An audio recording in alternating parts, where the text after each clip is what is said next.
I'm Kimberly, the Pink Ranger. I have become, like, so popular, guys are always swooping over me. It must be my more phenomenal costume. Plus, the helmet's like a real lifesaver when I'm having a bad hair day. When I'm off fighting gross monsters, I call on the power of the totally awesome pterodactyl. So don't miss me and the other incredible Mighty Morphin Power Rangers weekdays on Fox. Come in, It is your duty as a Power Ranger to save the universe. Man, I'm at my job. I'm 40 years old. This is getting hard to do as a side hustle. You should probably call the military at this point. Not to mention, I got a wife and 2 kids. She's starting to think I'm having an affair because I'm just morphing and disappearing all the time. She doesn't know I'm just talking to a giant head. All right, it's morphin' time. All right, we got the Q&A. Thank you guys, you're awesome! I'm just using my Lima. This is how I try to look young. It's my Lima laser. I'm just cozy in my PJs, guys. Hey, David. Hey, Amy. Hi. Hi. Hey, Roses. guys. Billy gets the girl in the end. Billy, get the girl. Always. What's up?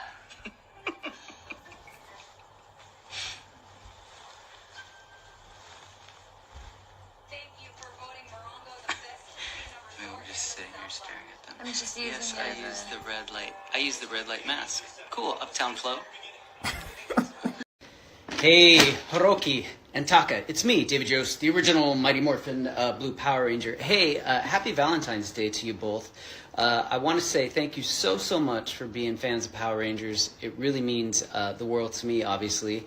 I know you might have been having a little bit of a difficult time because of the passing of my good buddy JDF, and, you know, we're all still dealing with that and trying to cope the best that we can. So I know Jason is very appreciative of people like you, and I know that he made such a huge impact on so many people's lives, and obviously he made an impact on your guys' lives. So, you know, we have to keep moving forward, but we'll always keep JDF in our thoughts and our memories and all the amazing things that he brought into this world and the amazing light that he was.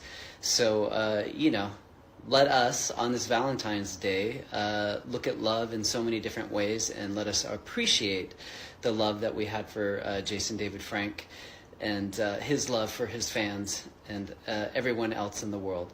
So happy Valentine's Day to you both. I hope that you have an amazing day and that you take some time to really celebrate together, and maybe in your own mind remind yourself, what was it about this person sitting across from me that attracted me to them, and why is it that I love them? And may I always remember why I fell in love with them and what it is that they do to my heart. Okay?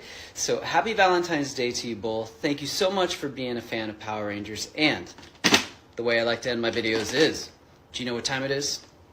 Come on, Hiroki. Come on, Taka. Do you know what time it is? It's morphin' time! All right. Happy Valentine's Day.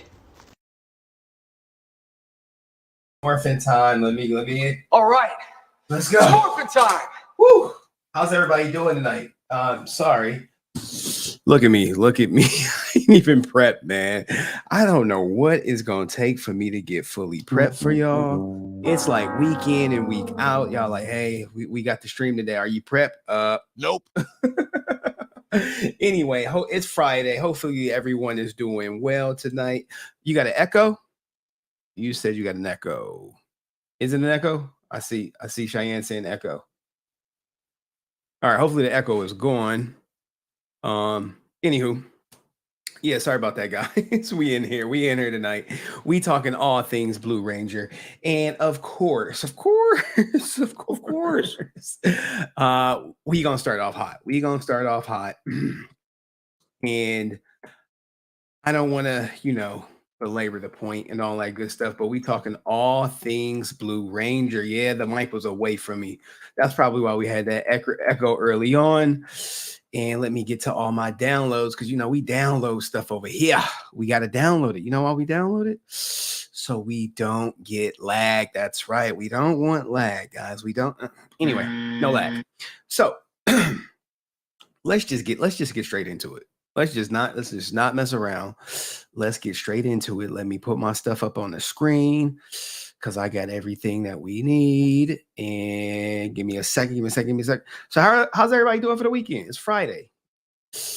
No, hear you just fine. No echo. Yeah, I think it was an echo early on, guys, and y'all are on some delay, which is all good. That helps me a little bit. But we have a great show. We're just gonna get into it. We'll introduce myself later. We'll get into all the fine print later. We're just gonna fair use this on the spot Mighty Morphin Power Ranger interview, and then we gonna get to it. Let's go. Popular for so long. I think Power Rangers, that's everything a kid wants to see. You have the karate, you have the colors, you have the love story between me and the Pink Rangers. Oh, I think that's real sweet. I kind of like being a part Yeah, the love story. Yeah. of that. I like that JDF. I think he's real sweet I swear he smashed. and I weird. swear he did. So I think it's everything, it's action and it's fun and it's not real life. And that's what I think we like to see sometimes, is something fun. Power Rangers has There everything goes our that you guy. could possibly. There's our guy, Triceratops. This is the man of the hour, probably the man of the 2 hours, but we gonna have a good time tonight. Hopefully everybody up in here, make sure y'all say hi to each other, celebrate yourselves on this Friday night. We going all the way up. Especially when you're a kid. We have bright colors. We're superheroes. We have dinosaurs. We're a group of friends that believe in teamwork, and so we support each other. We stick up for each other. We protect each other, and we get to go out and protect the world. We had a There go Walter. Where our boy Chanzo at? Where he at? positive message. You know, it was like we were positive role models, so that was good. So Hey, parents like baby. that. How are you? Sorry, guys, interruption. How are you? You good? Well, Daddy gonna say love you. Night night. I hope you have a good night. I didn't talk about my day. Okay, you want to talk about your day?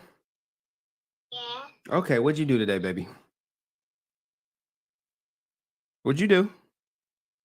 Did you eat dinner? I'm about to eat a treat. You are? All right. Can you see me? I can see you. Can you see me? Yeah. Oh, Can you see me now? I can see you now. Did you have a good day? Can you see me? Yes, I can see you. Can you see me now? I can see. Look, baby, Daddy gotta go. Okay. Love you. Night night. All right, yeah. Sorry about that. That was my daughter. I talk to her every night. I called her, but she didn't answer my call, guys. She was dodging me like a bill collector. I'm like, yo, baby, what's up? She was like, nope. Anyway, let's get back to this. Yeah, she is well spoken for 3 years old, and maybe a little too well spoken because she be snitching on me to her mama. She'd be like, Daddy was doing this, and Daddy was doing it. Be like, baby, she just tell her whole day. But anyway, let's get back to the Blue Ranger guy. Shout out to my man KJ, Coach Gang in the building.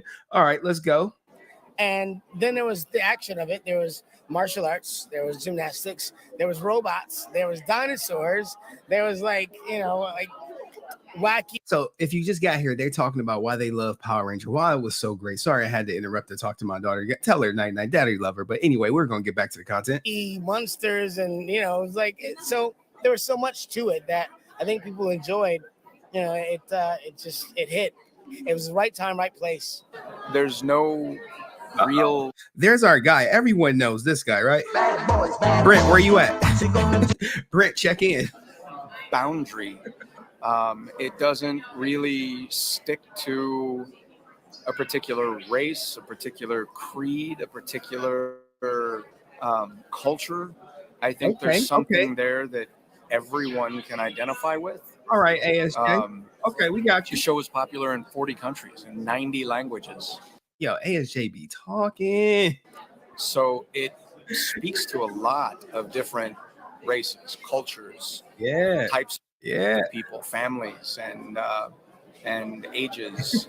So I think there's a lot of people who can look at one of the characters or many of the characters and find something that they identify with, whether it's a brother figure, sister figure, father figure, mother figure. There's something there that's special to a lot of people out there. The other thing was, which was very important. It is special to a lot of people, guys. Just think about it. It brought all us together, right? My daughter, you like Henry, your daughter be watching. I'll be like, yeah, she be watching. I'll play you guys a video or whatever to show you like what she be watching, what she be talking about. Let's keep it going. It was a diverse cast of characters, so it showed that people from all walks of life can come together and be friends and actually become a team and achieve something successful. How do you think the Power Rangers have grown over the years? Oh my gosh, we're in 25 years. Shout out to Nakia. Is she the third Black Ranger? We got to start keeping track, right? Let's just go there. There's some similarities to the original episodes. They keep bringing back some of the original characters.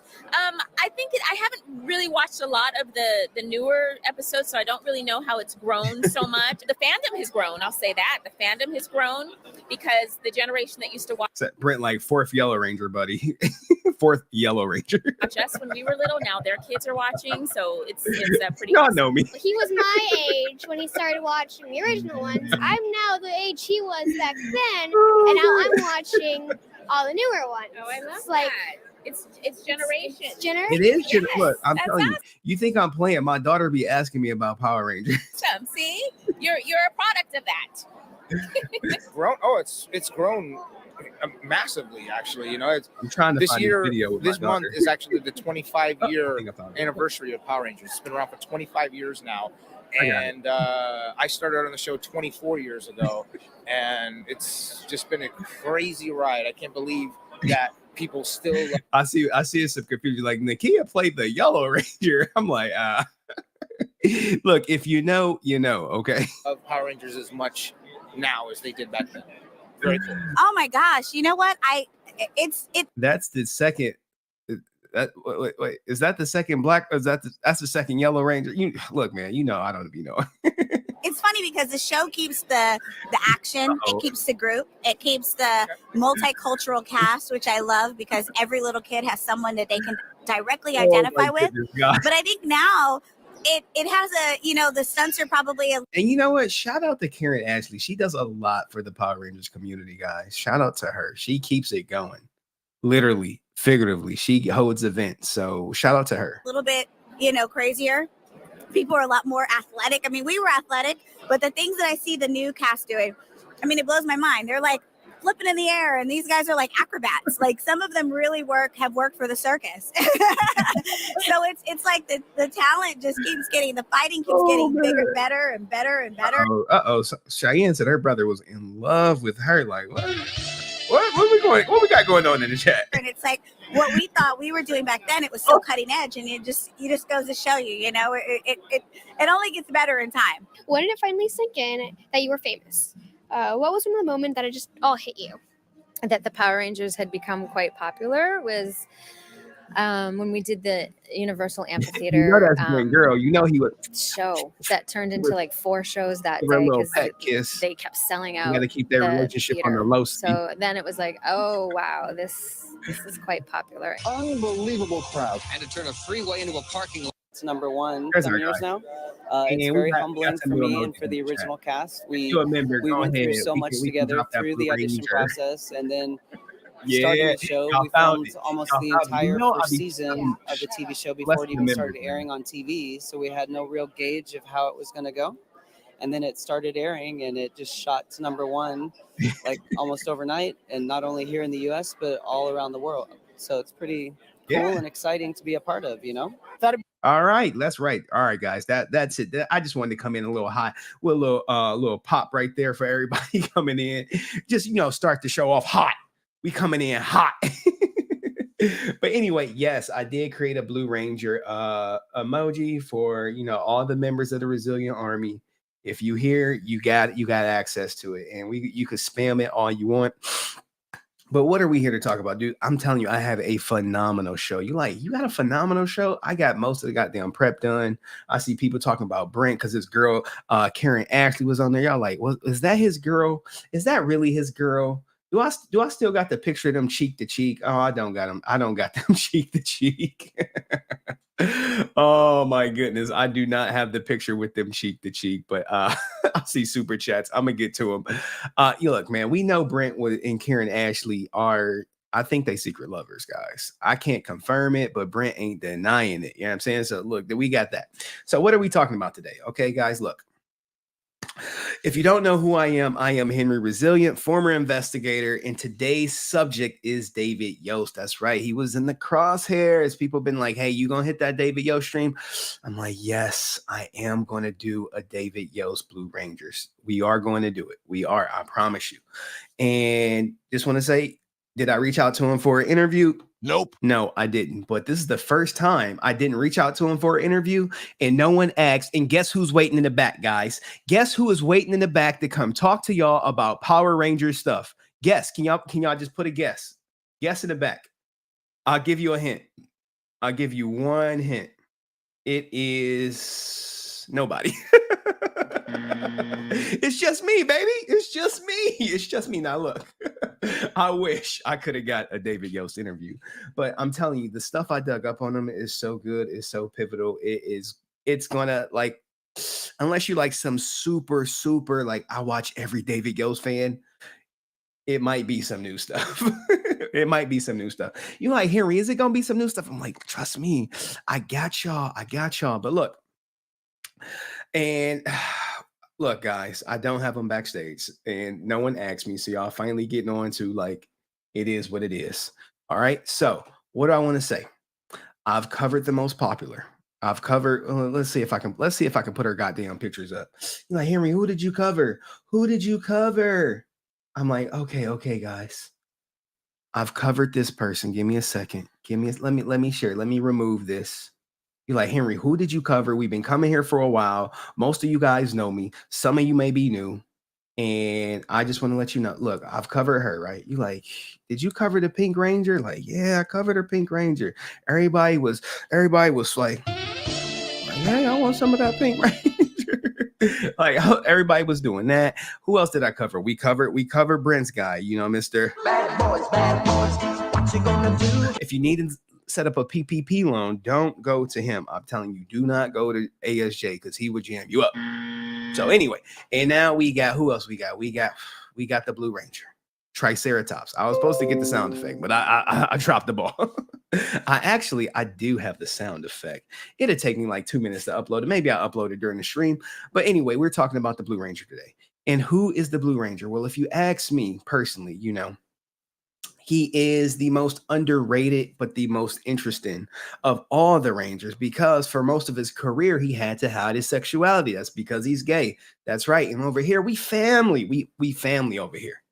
As someone with a gay family member who regrettably, she took her own life, and, you know, someone with gay friends, you know, I support everyone, you know, gay, straight, non-binary, pansexual, you know, all that good stuff. I don't care. We here to talk about the Blue Ranger. Okay. And it is an aspect of his life. So with that being said, if you do have an issue with people talking about some gay stuff, you know, I get it. Pause. I mean, let me pause on that. It's going to come up a lot, but we got some great topics tonight. You like, Henry, what are the great topics? What are they? Okay. So we got the history of the Blue Ranger for the people who want to, you know, go into the lore of Power Rangers. We got some interviews from back in the day.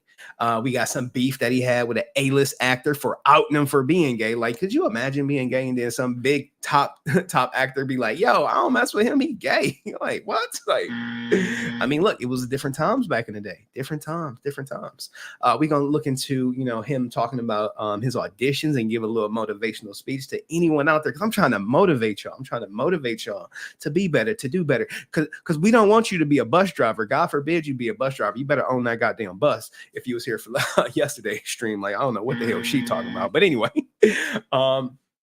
We're going to talk about him quitting the show, right? He did quit the show and then getting demoted before being written off the show. It's a lot of stuff. We're going to talk about the people who's like, hey, we need to pray away the gay.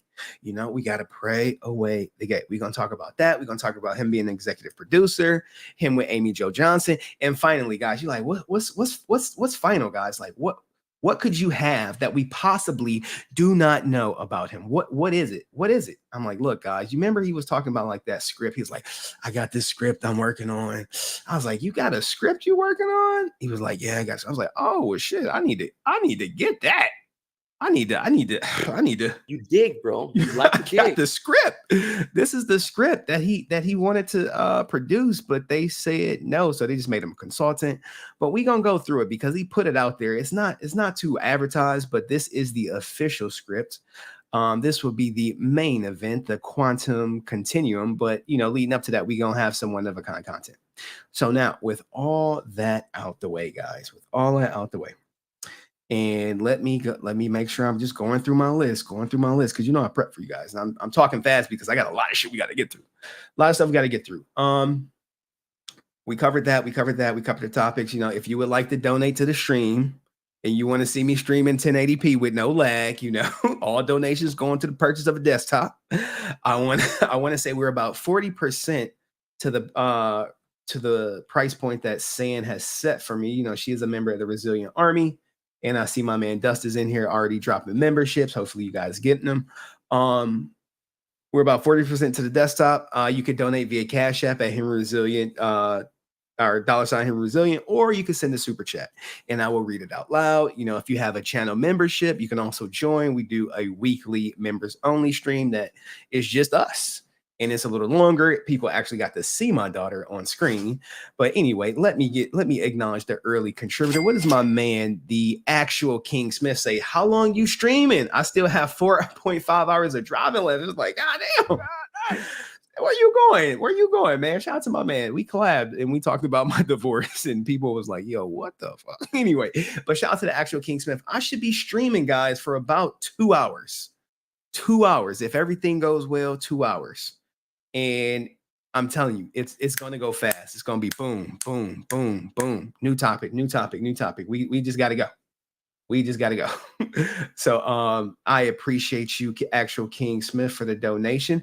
And I see my man Dustin donated memberships. Guys, like, look, guys, Dust is blessing people in the chat. He is blessing. And all you have to do, right, is click on the icon for the membership. And you will have it. Compliments to him. He already donated like 6 that I saw. And I see Nikki Hamilton then grabbed one. You better get I need to get that damn soundbite. You better get you one. And we are going to do a members stream. I might stream tomorrow. It might not be members only, but I don't got my daughter this weekend. So we all the way up. But shout out to Dustin. Let me put some respect on his name because he's the sponsor of the goddamn show already. He like, look, Dust is not playing around. And the thing about Dust, guys, is he motivates me. Dust motivates the hell out of me. He like, hey, you streaming tonight? I'm like, nope. He like, well, why not? I'm like, oh shit, you're right, man. Let me get my ass to work. Let me get out here and put together some content so I stay relevant and stay on you guys' mind. But anyway, for the historians, guys, if you're a Blue Ranger historian, you may appreciate this next video. And we're gonna go through it pretty quick because it's gonna give you the history of the Power Rangers, of the Blue Ranger per se. And you may have seen it because this is a pretty popular guy. The Sixth Ranger, you guys may know him, Sixth Ranger. If you know him, you know him. If you don't, you don't. Jimmy Woo, look at Jimmy Wooden snatched up a freaking Dust production gift. You know, shout out to Jimmy Woo. He be riding the fence on me sometimes. He like, F you, Henry, then all right, Henry, you cool. But anyway, 4 more memberships left, guys. And if you don't get them, people just get a refund. But anyway, let's get into the next video. We showed you that on the spot interview, guys. Let me get this out of here. And we're going to go into the history of the Blue Ranger. And we're going to fair use the Six Rangers video. You may know him. You may have seen him. He's pretty popular in the community, way more popular than me, guys. The Sixth Ranger got good content. Yeah, he do. So if you know him, you probably seen this video before because he did one way back when on the Blue Ranger. This video is 2 years old. I'm telling you, man, it is some great gems in old videos. I kid you not. Great gems, old videos. So if you're new here and you don't got a membership, make sure you go get one. If you watch this stuff, this could be a review for you. This could be a review. We're going to go through it pretty quickly because if you've seen this video before, put a 1 in the chat. If you didn't, put a 2. That's how we kind of communicate. 1s if you've seen it, 2 if you didn't.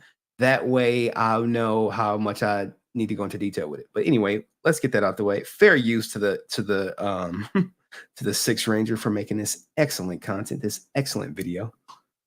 All right, Jasky, like, no, Jack ain't seen it, and Jack be up. Okay, so it's new for some of y'all. All right. Whoa. You shall command the powerful Triceratops dinosaur. Billy Cranston was the blue. Now look, I gotta pause it. What the hell? Why are we lagging already? Let me see what I'm doing. That's what I'm talking about, guys. Let me see what I'm doing. I have no idea why I'm lagging already. I ain't even did nothing. I ain't even opened nothing. All I did was watch a freaking video when they like, sorry, sir. Well, let me see something. Settings, we good. Anyway, let's keep going. Blue Ranger from the Mighty Morphin Power Rangers. He is the second longest serving Ranger ever, behind only Tommy Oliver. And it's safe to say that Billy's genius level intellect has gotten the Mighty Morphin team out of more problems than any other Ranger ever. Yes, and this is true, but his intellect has also gotten them into plenty of problems. So, there's that component. And without him, well, this certainly wouldn't have been 3 seasons of that team's story. His importance often gets overlooked, but his contributions to the Power Ranger story as a whole is almost hard to put into words. Billy is a character that I have been looking forward to covering for a while now, so let's first cover his story. Dude, this is beyond me. I think it may be this. Maybe it's that. I have no idea what be going on because I just be chilling and my laptop be like, does not compute. Anyway, we going through it. And then we will talk about what happened to him after he left the team.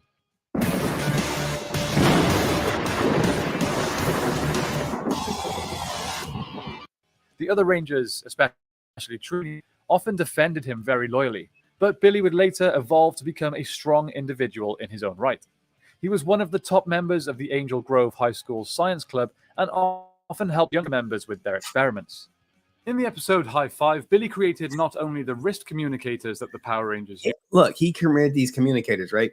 And these are going to come up when we get to the script. And make sure you grab a membership if you did not get one. But also the interface that allowed the devices. He sought out to also improve himself physically, and the audience would see him transition over time from the suspenders wearing brain to a confident, hyper-intelligent athlete with commendable fighting skills. The fun fact, right? They was like, yo, you fighting? And Saban was like, yo, what are you doing? What are you doing? Thanks in great part to Trini's uncle Howard, though Jason and later Tommy helped graduate Billy to the red belt level in karate. Billy's intelligence would help the Rangers save the world on many occasions. When the command center was damaged, Zordon had been lost, and Alpha incapacitated, it was his invention, a car called the Radbug, that allowed the Rangers to travel to the command center. He performed a wide array of tasks, ranging from creating the method for which the Rangers would use to initially infiltrate Rita's dark dimension, to disarming the lockout mechanism for Alpha-activated self-destruct, and many, many other achievements. Though Billy did manage to attract the girls' attention earlier in his nerd-like persona, it was after he began his journey towards self-improvement that he would later garner more attention with romantic interest. The crazy thing, for him to be gay, they always paired him up with a woman. And I'm like, why not just pair him up with a guy and just embrace it? But hey, different times, right? Even more so than the other members of the team. Billy would later gain new powers from Ninja, who gave him the Wolf Power Coin, and he became the Blue Ninja Ranger. Yo, you see these graphics back in the day? Could you look, when we were a kid, we were like blown away. We was like, wow, cool. Oh my God. Like, oh no, look at that. I want one. I'm like, I didn't want that one, but we all wanted a different one. Small side note here, guys. If you want to learn more about Ninja, I released a video all about him last week, so be sure to check that out if you are interested. At the end of Mighty Morphin, the Rangers are de-aged and turned back into kids thanks to a spell performed by Rita Repulsa's father, Master Vile. Billy devised these storylines were so crazy. When you see the script I got for y'all gonna be like, what the hell? a plan to restore the Rangers' ages using a machine that ran off the power coins. Billy restored himself, but Rito and Goldar stole the machine, and Lord Zed and Rita destroyed all 6 ninja power coins. With his Wolf Ninja coin destroyed and his Triceratops coin damaged beyond use, Billy's role changed. He was no longer an active Power Ranger. But yeah, look. What happened is he aged out, and I actually have an interview where he explains why he was kind of like kicked off the show. Rather acted solely as an advisor and a supporter to the team. Billy acted in this period as a liaison between the Aquitian Rangers and Earth. He would officially retire from Ranger service as the 6-man team now only had 5 segments of the Zeo Crystal as a power source for each member of the team, allowing Tanya to take his place while look at young Nakia, man. He continued his support role by creating and maintaining most of the weaponry, gadgets, and Zords the Zeo Rangers would use. Now on to Power Rangers Zeo. Before the Gold Zeo Rangers identity was revealed as Ray of Triforia, the writer... Speaking of the Gold Ranger, guys, I know I'm interrupting this a lot. He actually talks about the Gold Ranger in an interview, and despite me downloading this video, we lagging. left several red herrings to mislead us into believing that the Gold Ranger was actually the former Red Ranger that received these powers. By the time of Jason's return in the show, it's actually shown that Billy has worked his way all the way up to a black belt in karate. He was last seen in 2 of the final Zeo episodes, suffering from accelerated aging, a side effect from the regenerator he used to restore his proper age. It's how they got him off the show, guys. How do you say he's old without saying he's old? Like, well, you're kind of old in real life, and your character is old as dirt, so we gonna have to see ya. To counteract this, he traveled to Aquitar for a cure from their eternal falls, which would restore his real age. After that, he chose to remain there with Cestria, a female Aquitian with whom he had fallen in love with. So, what happened to him after this? Let us start with the theory that everyone loves to talk about, the Phantom Ranger. Yo, the Phantom Ranger, everyone is saying it was him. Do y'all think it was him? Put a 1 in the chat if you think he was the Phantom Ranger. Mysterious ally to the in Power Rangers Turbo, the Phantom Ranger's identity was never revealed. However, an executive producer on both Turbo and in Space named Judd Lin stated that if he had to give the character an origin story, he definitely would have made him a past Ranger, and most likely would have chosen Billy. Of course, this shouldn't be considered canon, but many fans love this idea and have just chosen to accept it. Personally, I think it's a really cool theory, and certainly possible. I just don't understand why Billy would keep his identity hidden. Yeah, all right. Anyway, guys, I think you guys get the point. That's the story. I see that we got some discrepancy of whether he quit or if he walked off, or he was, written off. But anyway, let me get to the super chats. Shout out to my man KJ. No comment, no question, just pure love for the game. And look, let me tell y'all something about KJ. Normally, KJ tried to trap me up. He tried to jam me up. He's trying to ask me something that's way off topic, and he'll send a super chat to do it. So I got to talk about it. You know what I'm saying? But I appreciate KJ for keeping it PG-13 because tonight it's a family show, guys. We might get into a little something. But for the most part, it's a family show, and I appreciate you, KJ, for donating. Shout out to my guy, Chad Billington. He says the old graphics look better once and always to me, though. Also, the Blue Ninja Wolf Zord was dope AF. Yeah, now look, you saying they were better, and I'm saying, what if I told you I got proof that the director, he said them graphics were trash, and then he gave an explanation of why they were trash. Just remind me at the end, and I will get to it because it's on my phone. And I saw it, and I was like, we'll get to it. But, I thought the graphics were I thought they were like, no. They wasn't doing it for me. But anyway, thank you, Chad. Appreciate you. And shout out to Winter Light, who says, Ninja Power Rangers are my all-time favorite. Love that outfit. Yeah. Who's everyone's favorite Power Ranger outfits? Which ones had the best costume? And I appreciate KJ. He said none of that tonight. But who had the best costume, guys? Which costumes did you guys like? It's all right. We all family. You're like, the first one was the best for me. Anyway. Anyway, guys, moving right along. Let me check my script because I actually got a script that I have to stick to, guys. Because there we go. All right, Eric, audition. All right, so we're about to watch a motivational speech. And look, these are all the downloaded videos. These are all the downloaded videos, right? And I'm trying to play from the downloaded videos so we don't lag. We don't lag. But YouTube be like, no. Anyway, where we at? I think we start at the 4. Give me a second. The 428 mark, guys. 428. And this is a underrated interview by Life After Movies web show. And I really want to put some respect on their name because this is a phenomenal interview. I kid you not, guys. Kid you not. Go check it out if you haven't seen it, maybe after the show. Anyway, let's make this full screen and we're gonna play it. Phenomenal interview, fair use to them. Let's go. They resonated with a cartoon that was called Underdog. And not too many people know about Underdog, but I don't know. I always took it to heart because he was not supposed to make it and he always made it. So that's sort of 3 of my things there. What drew you to acting in the first place? I got my start as an actor in 2nd grade. I was 7 years old and I was lucky enough to be cast as Dopey in Snow White and the 7 Dwarfs for our school talent show, I guess it was. And so I got to play Dopey and I was left on stage by myself singing hi ho, it's off to work we go. And I just remember the entire story. Anyone remember Dopey, guys? Like he will be playing Snow White and the 7 Dwarfs, right? Hi ho, it's off to where we go. Like laughing at what I was doing. And I just thought, wow, this is fun. I really want to do this. So from that moment, I did every school play possible.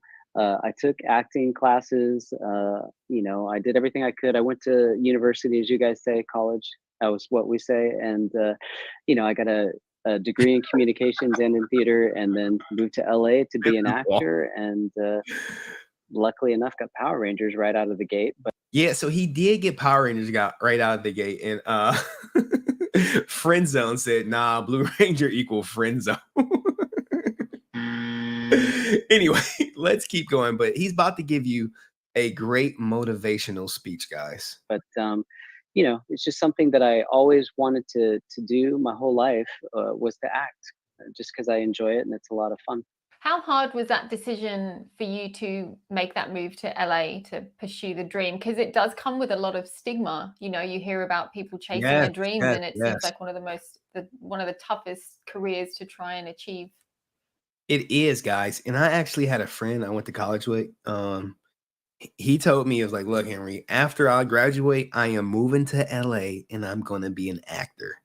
I'm like, well, what if you don't succeed at that? He was like, I'm going to succeed. Don't worry about it. I was like, hey, man, more power to you, right? More power to you.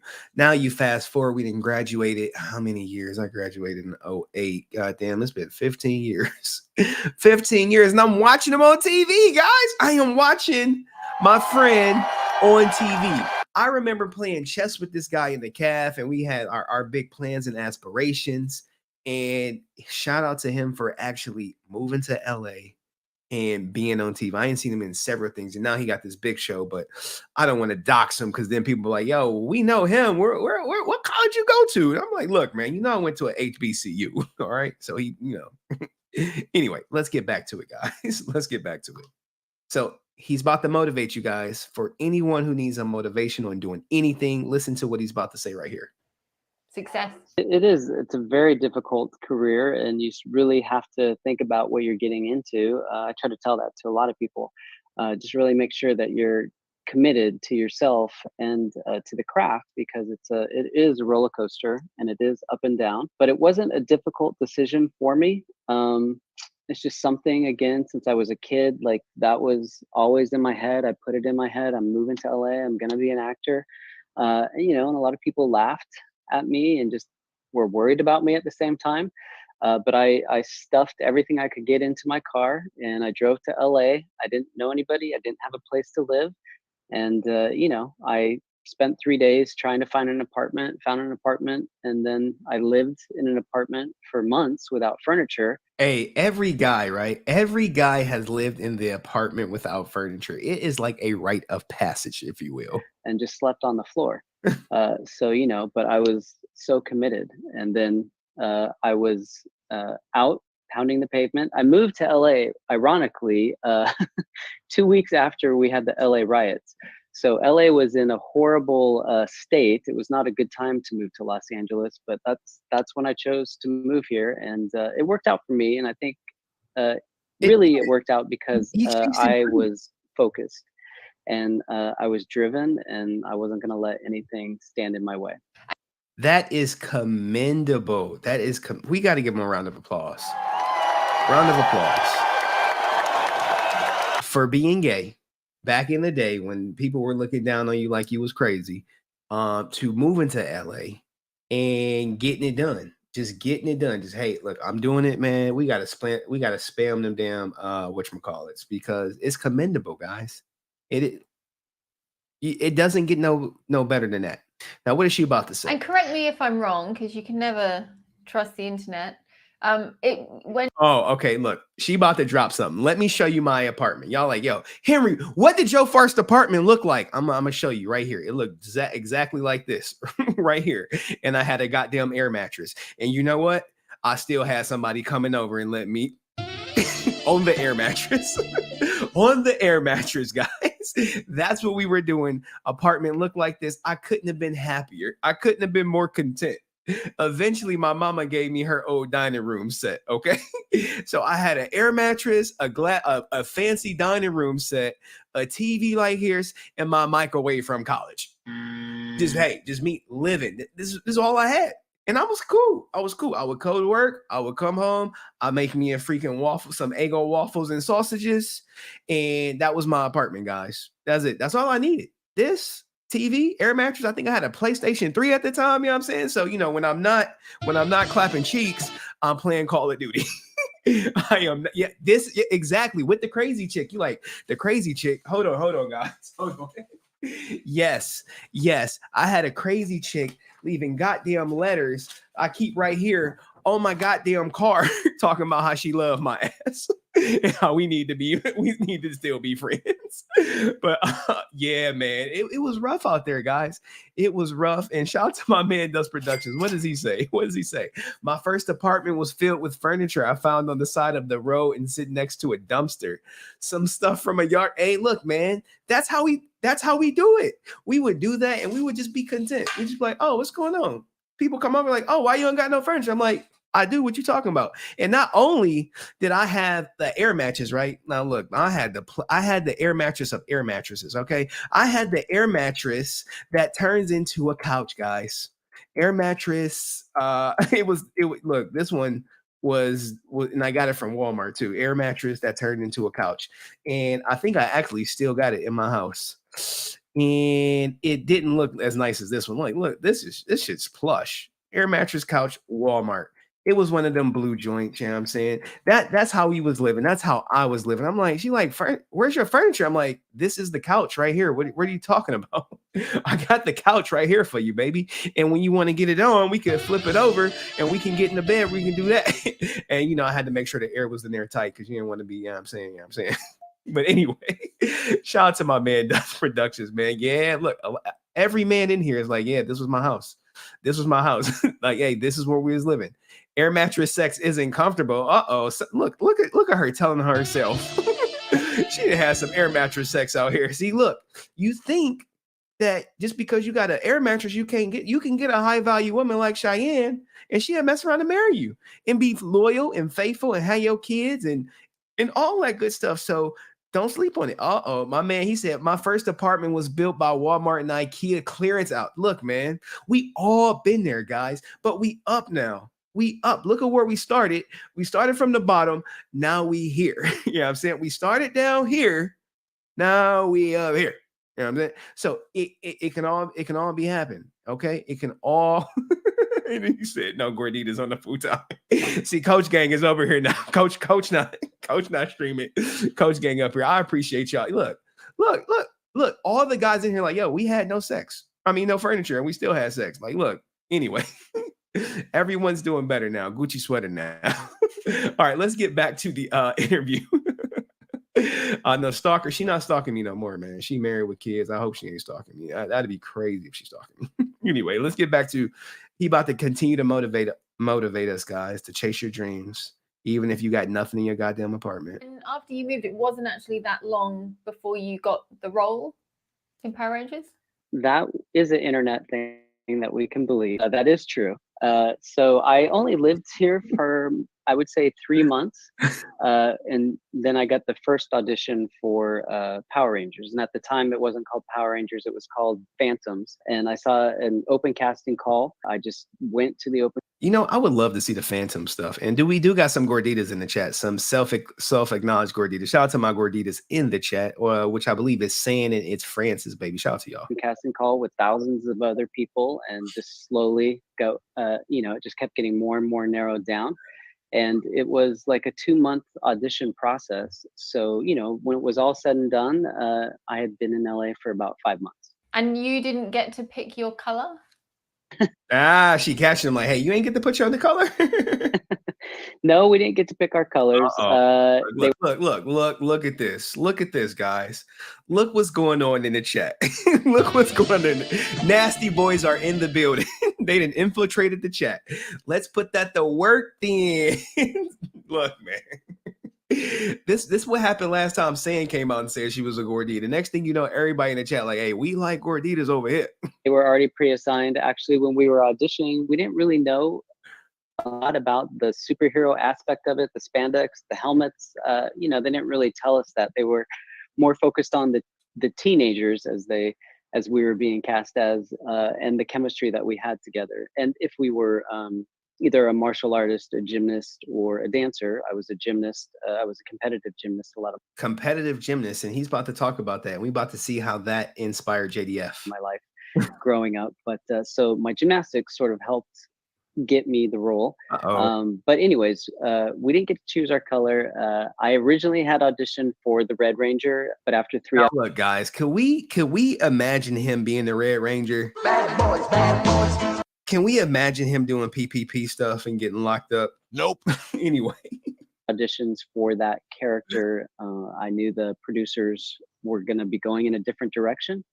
And so I asked the casting director, can I please read for the role of Billy? She said, no, we have all these other guys and you don't look like them. And we're kind of going in that direction. And I said, please, I know I can do this. And she just said, I just don't think the producers are going to be open to it. And so I went into the bathroom at her studio, whatever, and I wet my hair down. And I borrowed somebody's glasses and I borrowed somebody's button-up shirt. And I came back and I said, please let me read. The great ninja outfit that I believe Winterlight likes. For the role of Billy. Billy's the nerd. That's why I was doing all those things. He's the intelligent one of the group. She said, okay, I'll see what we can do. And they allowed me to audition. And then I had 5 more auditions for the role of Billy after that. So the lesson in that is to be persistent. And if you really believe something in your heart, which I knew I could do this role, I knew I needed to act. It was what I was there to do. And so I had to prove and I had to do whatever I could to convince them that I could do it. And so, I like to tell people this story because a lot of times people tell us no and we accept the no and we walk away. And, I just didn't want to accept the no. So obviously don't be crazy. don't make people feel really uncomfortable. But if you really feel something in your heart, then you have to do everything in your power to make it happen. All right, now guys, that is some motivation. And let me drop a little knowledge in the chat. Frances, right? She is a free agent for life, guys. So is Sam. My gorditas in the chat are free agents for life. And I know you like, Henry, how do you got them for life? Like, look, man, they've been listening to the content. They know about my goddamn divorce. Frances, she a high value woman. She like, no guy is about to cash me out, gordita or not. I ain't stupid. You know what I'm saying? She out here. So anyway, shout out to my free agents here. I see Coach Gang because Sono's still up in here. Is he up in here? If Sono is a free agent for life too, and he be at the junior college. I need to get Coach sound effects. I'm gonna get them, guys. I'm gonna get them at some point. But all these free agents, if we have a love connection on this show, that would just make me amazing.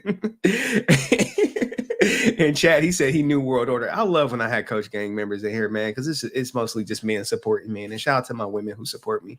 But what do you guys think about his speech of like just never giving up, guys? Just never giving up. Just stay in persistence. Stay in persistence. And oh no, look, KJ, come on, man. KJ going, look. Oh my goodness. Oh, Kate, look at this, man. Look at this. We said we was going to do a family show, man, and you bringing this Coach Gang rhetoric up in the chat, talking about hold up, they 10 to look anyway, KJ. Come on. Nope. Anyway, guys, I appreciate it. Let's keep going. Let's keep it going. Let's keep it going. So he talked about how you don't give up, man. You don't give up. Look, he took the bait. Sono in here. He cracking up too, man. I'm like, bro, I'm happy y'all enjoying the content. Both look, this is what happened when Coach Gang come in here, man. Coach Gang come over, this all they know is CGA. But anyway, grab y'all free memberships. Sono, it's a free membership ship in the chat. Compliments of my man Dust Productions. We do members only stream where I can actually get a little bit into more Coach Gang talk. But anyway, let's keep it going, guys. Let's talk about the movie. Let's talk about the movie, bro. And I see San up in here, saying she a gordita too. And shout out to San because she be blessing. Look, all these free agents up in here. Look, what's this? Coach Gang adjacent, man. Anyway. If you grab a free membership, make sure you spam Dust emoji. It come with emojis. And we do a membership stream once a week. We don't talk about the junior college or anything like that, but we do talk about my life, some other things. We may go into whatever you guys want. But anyway, let's keep it going. Let's go to the movie thing, right? So they get the movies. Oh, hold up. Wait a minute. Let me put some pimping in it. We not doing that. We got to play everything from my download so we don't be lagging out, guys. Look, this is what we got to do. We are a family up in here. And, friends do be... Look all these free agents up in here. Oh my goodness, man. I love the whole love connection. Give me a second. I gotta find this guy doggone. Cause look, here we go. They was up in here and he was showing his teeth. But y'all know what it is. All right, so this is back in the day when they first had the movie out, guys. And you know me, I love these back in the day interviews, guys. Look at this, June 30th, 1995. This is when they don't have media training. And when you see, you're like, God damn, they don't have no media training. And they just doing some promo for the movie, guys. Promo for the movie. He told you chase his goddamn dreams. He chased them. He started from the bottom. He had an apartment with, that everyone else had. And now he up. Look at this, on TV. Fair use to that was back in the day. We can't do that because we get copyrighted. They look fabulous. All right. Very happy with the new suits they wear in the movie. They look fabulous. Let me put you really look like volume a little you have low. armor on now. So it's great. It brings like a good edge. Better to the than movie. just the spandex. Yeah. I would have been scared to see the spandex, on the big screen. Whoa. Not a good thing, though. Not a good thing. Hey, Brent, check in, man. Brent, check in. That was your girl up here, man. Brent, check in. It's the Zord. All right, I gotta fast forward this before I get copyrighted. So much merchandise. There's so much merchandising goes on with Power. Do you people get a cut of that? You people. I know you people about to be triggering some people. We wish. And remember, guys, they did send Brent Girl back to Africa. They was like, hey, you got to go back to Africa. She was like, how dare you? Was like, how dare you? This has been an incredible experience for us. And the exposure that we're getting from Power Rangers, we couldn't ask for anything more. A couple days ago, we did the Hollywood hand and footprint thing. And that was amazing. We don't want any trouble. Our leader Zordon got Zordon. You like Zordon? Zordon. Yeah, Zordon. Power Rangers spent 3.5 months filming the movie in Australia. Life down under was very different for the young Americans. They'll close their stores at 5 o'clock. And, if there's a holiday, everybody's closed. You can't fast food, everything is closed. Everyone's partying. They don't believe in peanut butter and jelly sandwiches. They put butter on peanut butter and jelly. Ew, butter on peanut butter and jelly sandwiches. Now, look, guys, I'll be honest with you. I'll keep it real with you. Back in the day, guys, way back when I was a little lad, when I was a little kid, I would toast the bread and make my peanut butter and jelly sandwich with the crunchy peanut butter. Oh my God, that is the poor man's meal right there, boy. You got to toast it nicely. Grape jelly, of course. Don't hit me with no strawberry, and don't be all bougie talking about you got apple butter now. It's peanut butter and jelly. Toast it. I'm saying toast it. Now, if you really and you want breakfast, you're like, what am I do? Give me some toast and give me some syrup, and I'll just toast it up, syrup it up, and go about my day. So now we know where the Power Rangers get all that energy. All right, so that is one interview, guys. So they're just yucking it up. They're happy to be there. They're like, hey, we are happy to be here, guys. And now we're gonna have the interview with the whole cast. You like the whole cast? Like, yeah, the whole cast. Let me make sure I find it. I'll be having to find these doggone interviews, man. I'll be having to find it. And shout out to my guy with the super sticker. What is it? I think it said yam. Did it say yam? I can't see the super stickers on the whatchamacallit. It said yum. I'm telling you, man. Look, when you poor, I could tell you how to get by with some poor stuff. You talk, look, my mom, she just popped up on my ass. She was coming to see her granddaughter. And I'm like, Mom, I told you I have our daughter next Friday. She like, oh boy, I didn't know. I didn't be reading. My grandma, she like, she don't read, Henry. She don't read. And I'm like, I mean, y'all can come in, but I got some work to do in a minute. But they just left it out. One of our meals growing up, guys, I was poor. I was dirt poor. Like most people, we started from the bottom. Now we here. One of the meals that my mom would make would be pepper steak and white rice. Now look, guys, if you don't put butter and sugar in your rice, I don't know what to tell you, because that was me. Give me some butter, some sugar in my rice with the pepper rice, which was like a thin ass steak, guys. That steak was about as thick as this pen right here, about thick as that. That's what we did. Oh man! And to this day, I will eat some white rice with some pepper steak and treat it like it is Fleming's or something, man. I'm telling you. But anyway, shout out to my girl Winter Light. What does she say? Peanut butter and jelly on toast. I'm telling you guys, peanut butter and jelly on toast. Come on, you gotta have the peanuts and the crunchy peanut butter. But anyway, we ain't here to talk about food, guys. Let's keep it going. Let's get to the whole cast when they were on set interviewing. And I think, here we go, right here. And he was the show. He was the start of the show right here. It's right here. We're gonna make it bigger, and we got to start it at the 1 minute mark, I believe. Powers, Dodger with the. We don't care what we gotta say. Let's do it, guys. Yeah, when I copyright. All right, now look, this is the action shot right here. Let's make it bigger for you guys. This is the action shot. This is the action shot. This is the money shot right here, where they had the. It's kind of exciting, but nervous. I'm nervous. Yeah, we've all been waiting for this. It's starting to hit me, what we did. I mean, it's like we spent 3.5 months in Australia making a movie. God damn, 3.5 months, guys, in Australia making a movie. And I guess I just felt like I'm just working, doing my job, and all of a sudden now we're starting to do all this promotion, and it's like really finally hitting my head. Like, wow, we did a movie. Yeah. It's gonna be good, Ladies and gentlemen, Ivan Ooze, man, is he goated as a villain? Was he goated as a villain? No, maybe. How y'all feel about Ivan Ooze? I thought he was cool. As a kid, turning into zombies. The Ooze is back.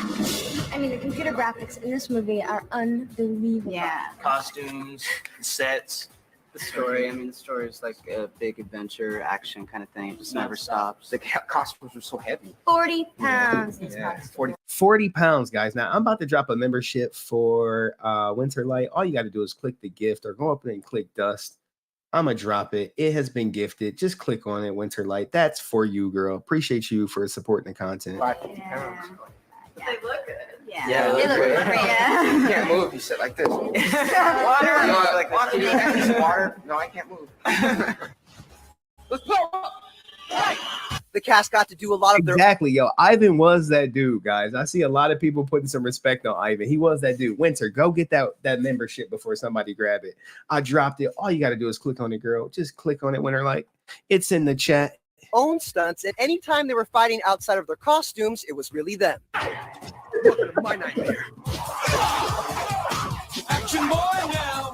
I'm about to get a copyright, but let's start fast forward or whatever, because I ain't trying to get no copyright on the stream, because they be coming for everything. They'll block the video. They be like, we got to shut this video down, Henry. I have special skill, you know, martial arts, gymnasts. I mean, Well, martial artists. Yeah, we all do stuff like that. And remember that skydiving Now scene look. in the beginning? Well, shooting it didn't go as planned. Guess who threw up, guys? Guess who threw up on the skydiving scene? I'll give you one clue.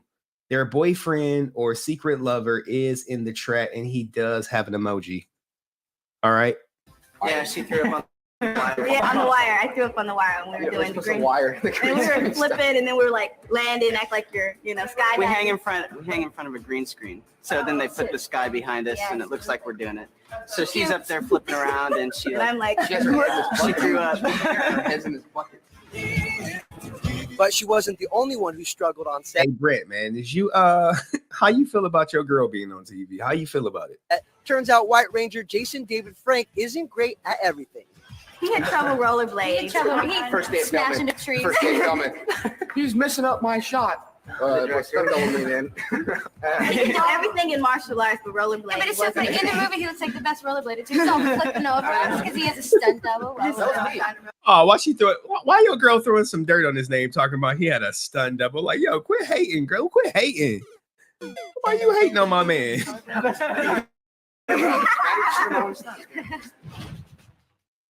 All right, guys. So that was that. I think we had. Let me go back to my script. All right, now we got the top three. We got the big three guys. And this is just to show you, like, hey, remember, he had nothing in his couch, nothing in his house, but nothing. And where did he go on to do? He became one of the best Power Rangers, one of the second longest streaming powers. Now, look, we're not about to watch all 15 minutes of this because it's like back in the day, right? Like back in the day when YouTube was popular, when it was popping, all they did was like film these long ass episodes, and then it'd only be like 3 minutes of Power Rangers. Then the rest they just yapping up, they yucking it up. Okay, so we gonna talk to these three right here. All right, these three right here. That is our man Tommy, Billy, and everyone's favorite RP to JDF. In real life, because I do have a real life, Amy Jo Johnson, Jason Frank, and Davidyost. Good morning to the three of you. Good morning. What's the name? How are you? Now, tell us a little bit about this film that you're making in Australia. What's it about? Remember, guys, this guy had nothing in his apartment. Not a damn thing. Not nothing. We're not allowed to tell. Oh, you can tell us a little You better tell bit. us something. You ain't gonna come up here and not say nothing. We ain't about to do that, are we? Like, Just the Well, we can tell you. incy bits. All right. It's just basically the same story. It's 6 teenagers out to save the world, and we have new villains that we have to deal with, and it's on a much larger scale. It's much more exciting and much more spectacular. So big screen. Big screen. Exactly. And someone said this interview is when they were not trained. Exactly. I love going for these interviews when they're not media trained, because when they're not media trained, guys, you're gonna get the most genuine answers, guys. They're not going to be dodging questions or anything. They're just going to answer it. So shout out to this old ass interview. Well, it'd be nice to see it on a big screen and be able to have popcorn and Coke while you're watching it. Now then, Right on. you might not believe this, but there are a few people who've actually never seen Power Rangers. Difficult, I know, but just explain exactly what a Power Ranger is. Bruh, my daughter didn't see Power Rangers. I'm gonna play a video after this, because then we about to get into how this movie kind of like jammed my man up.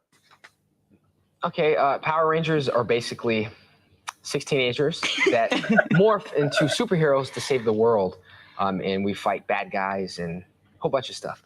So it's kind of like you don't know what Saved by the Bell is. Turns Teenage Mutant Ninja Turtles, if you know what that is. But it's just six teenagers that morph into superhero characters and fighting in for good battle for good. Don't worry, we're about to get to some controversial questions and controversy right after my daughter. So where did they get these powers from in the first place? David? Oh, I'll take that. We were given our powers by our leader, I guess. Look, Tommy don't know. He like, yo, I'm just here for the interview. I'm here because they paying me to be here. Like, hey, you the brains behind the operation. Explain. Zordon, he's an alien. That's you ever been the smart person in the class? They like, yo, Henry, this is your role, my guy. Like, you know this stuff. We don't. We don't. Thousands and thousands of years old, and we each draw our powers from a dinosaur. I'm the Triceratops. She's the pterodactyl. And I'm the Dragon Zord. Right on. So, you know, that's how we got our powers. It's all very believable.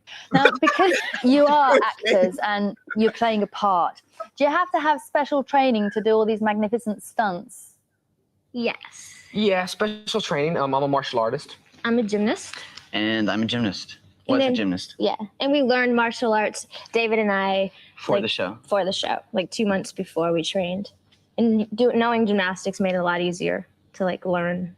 Right. Now, there are millions and millions of people all over the world that are seriously hooked on. Yo, everyone was hooked. I was hooked. My daughter, she low-key hooked. Like, she be coming home like, I want to watch the Power Rangers, Daddy. I'd be like, baby. Power Rangers. What do you think it is about this show that people love so much? Because I think it's because it's silly. Come on. If you was a guy watching this, you was watching it for her mostly, guys. Come on. Come on. Now, people may not want to admit this. And I know this could be a very touchy subject. But some guys may have done a little bit extra to, you know, while watching Power Rangers looking at her. Let's be honest. And it's like bright colors and it's fast moving and it's just exciting and it's real quick paced. Martial arts, the kids like martial arts too. And plus we're normal high schools, like, you know, we're kids. So like the kids can relate to that, you know, and it's kind of neat how we like. I wouldn't call you lot normal. Huh? I said I wouldn't call you. It's a satellite delay. It's all right. It's a long way to Australia. Yeah. Right. Oh, they on delay. Right. Huh? I said, I tell you what, we'll forget that one. We'll go on to the next. Now, No, I got it. No, but during the day we're normal kids. Normal teenagers, and then In the afternoons we're abnormal. That's we're all. abnormal. Yeah. We've got a picture of you now looking, well, normal. Shout out to Trini, man. RIP to Trini. Right. There you go. We just saw a clip. They don't even know. Now, there has been some controversy in the press here, and it's also been on the TV, that children are copying Power Rangers stunts. Now, what advice would you give to the children and also their parents? Well, I would say, first of all, yeah, like, bro, you can't tell me I wasn't karate kicking my sister. Like, where is my sister in the chat? I was rock bottoming my sister, bro. You know, if you want to take martial arts, go to a martial arts school.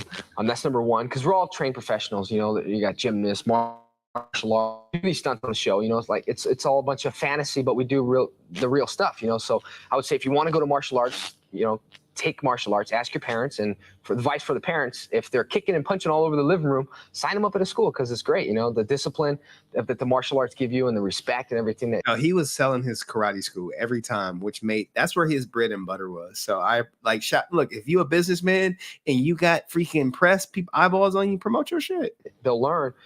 It's wonderful, you know, and you know, it is important for parents to help their kids understand that in our show there is a difference between fantasy and reality. I mean, this is reality, but when we're fighting aliens and monsters, that's definitely fantasy. And kids should never go out and say, okay, you're the putty, so, and I'm one of the Power Rangers, so I'm going to beat you up. What? Bro, everyone was doing that shit. And actually really hit yeah, them. and that's not what we want to portray. When we do our fights, I didn't mean to when we hit do you. our fights, we don't actually hit each Now, them graphics are better than the current ones. Come on, man. Chad, you still ain't here? Check in. other like she just hit me, but we don't actually hit each other. It's all choreographed. So it's really important for kids to understand that it is make-believe. It's not real. What about the storylines, though? Because you do actually have some very positive messages, don't you? Yeah, we deal with a lot of things like the environment and, you know, teamwork, working together. And we did an episode with a deaf girl, and just we like cover all kinds of things that are very positive messages, you know. Yeah, we always try to teach teamwork and probably self-esteem the most, I would say. All right. Positive messages from the Power Rangers, guys. What do you guys think of that? Well, we're all looking forward to. All right. Let's get that out of here. All right. I only showed those clips, guys, just to show the progression, right? You're like, yo, Henry, what progression? I'm like, look, bro, his apartment looked like nothing. And shout out to my guy, Dust. What does he say? He says, some people are trying to find where to click the memberships on your channel. Can you show them really quick? Okay, guys. Yes, I can show you where to click the memberships. All right, guys. I will show you. I'll do a quick run through. Shout out to everyone who's still here. We got some good stuff. I'll do it right now. Just making sure I'm missing anybody. So what you want to do, right? Let me go to YouTube. Give me a second. YouTube.com. And let me go to my channel. And I'll show you guys. You can actually do it two ways. You have the chat where you could do it, whereas if you click like the super chat button, and you can go down to membership. And if you have a membership, you could join or you could gift. But if you want to do it, actually, I could post a link in the description. Give me a second, but I'll show you every which way. All right, so we're going to share this screen right here. Thank you, Dust, for bringing that to my attention. Let me show you guys right now. I'll put myself in the bottom corner. All right, right here. So when you come to my channel, I'm a member, so I can see perks. It'll be a join button right here. Okay, you see where I'm at? It's going to be a join button, or you can go to the membership tab. Go to the membership, and it talks about memberships. And this is me, and this is some membership only content. And you have membership only streams. Everything is right there. Okay, but since you're like, hey, can you just post something for everyone? All right, I'll post a link to join the channel. I'll copy it and I'll post it and I'll pin it to the top. But basically, when you become a member, you get access to all the emojis. You see all the members spanning. You get the Resilient Army. And I'm going to replace the pin message. So the pin message at the top of the chat will take you to become a member. Okay. It'll take you straight to the YouTube membership. And since you're a member, if you're a member already, you just see the perks. If you're not a member, everything will be right there for you. All right. So with that out the way, thank you, Dust, for bringing that to my attention. Appreciate you. Let me take this goddamn ice pack off before I freeze up down here. I'm like Mr. Freeze down here.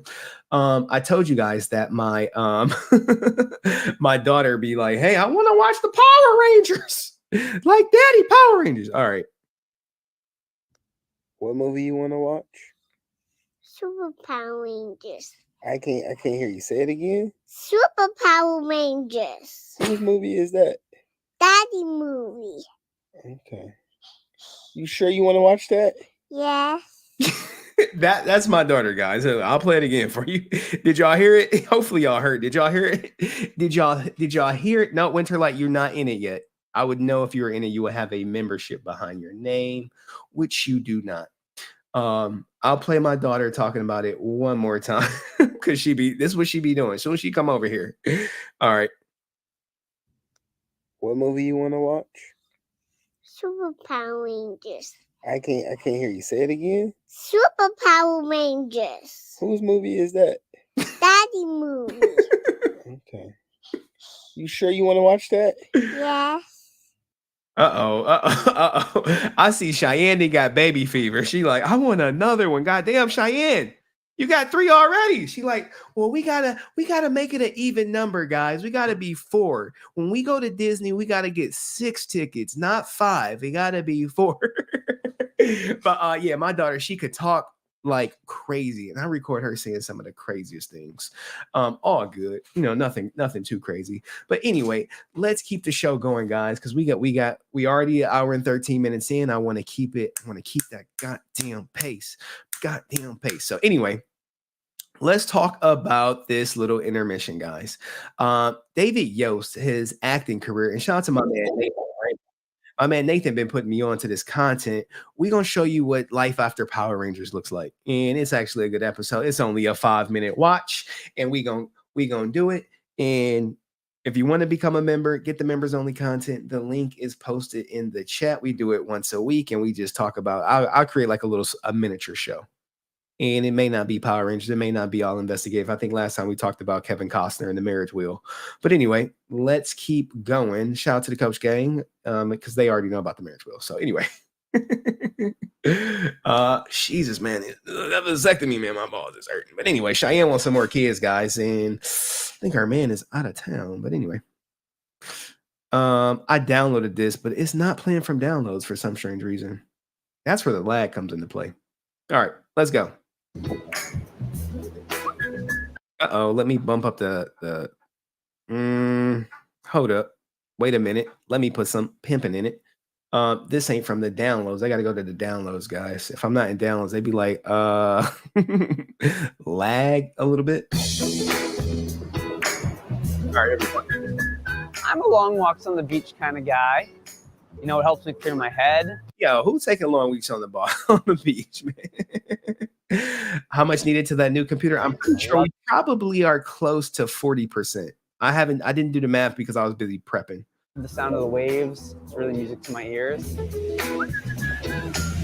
There are times I want to jump on in, get wet, but can't for obvious reasons. And hey, why not clean the environment while you're at it, right? Hey, look, you got to take care of the environment, guys. Like, people be destroying our beaches, and I'd be like, bruh, come on, we all swimming here, player.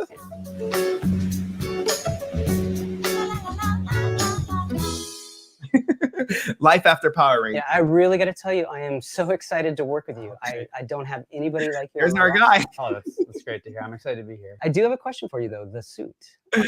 There is our guy. He's actually playing, I believe, a talent agent, guys. So, like, this is what I like to see, right? This is what I like to see.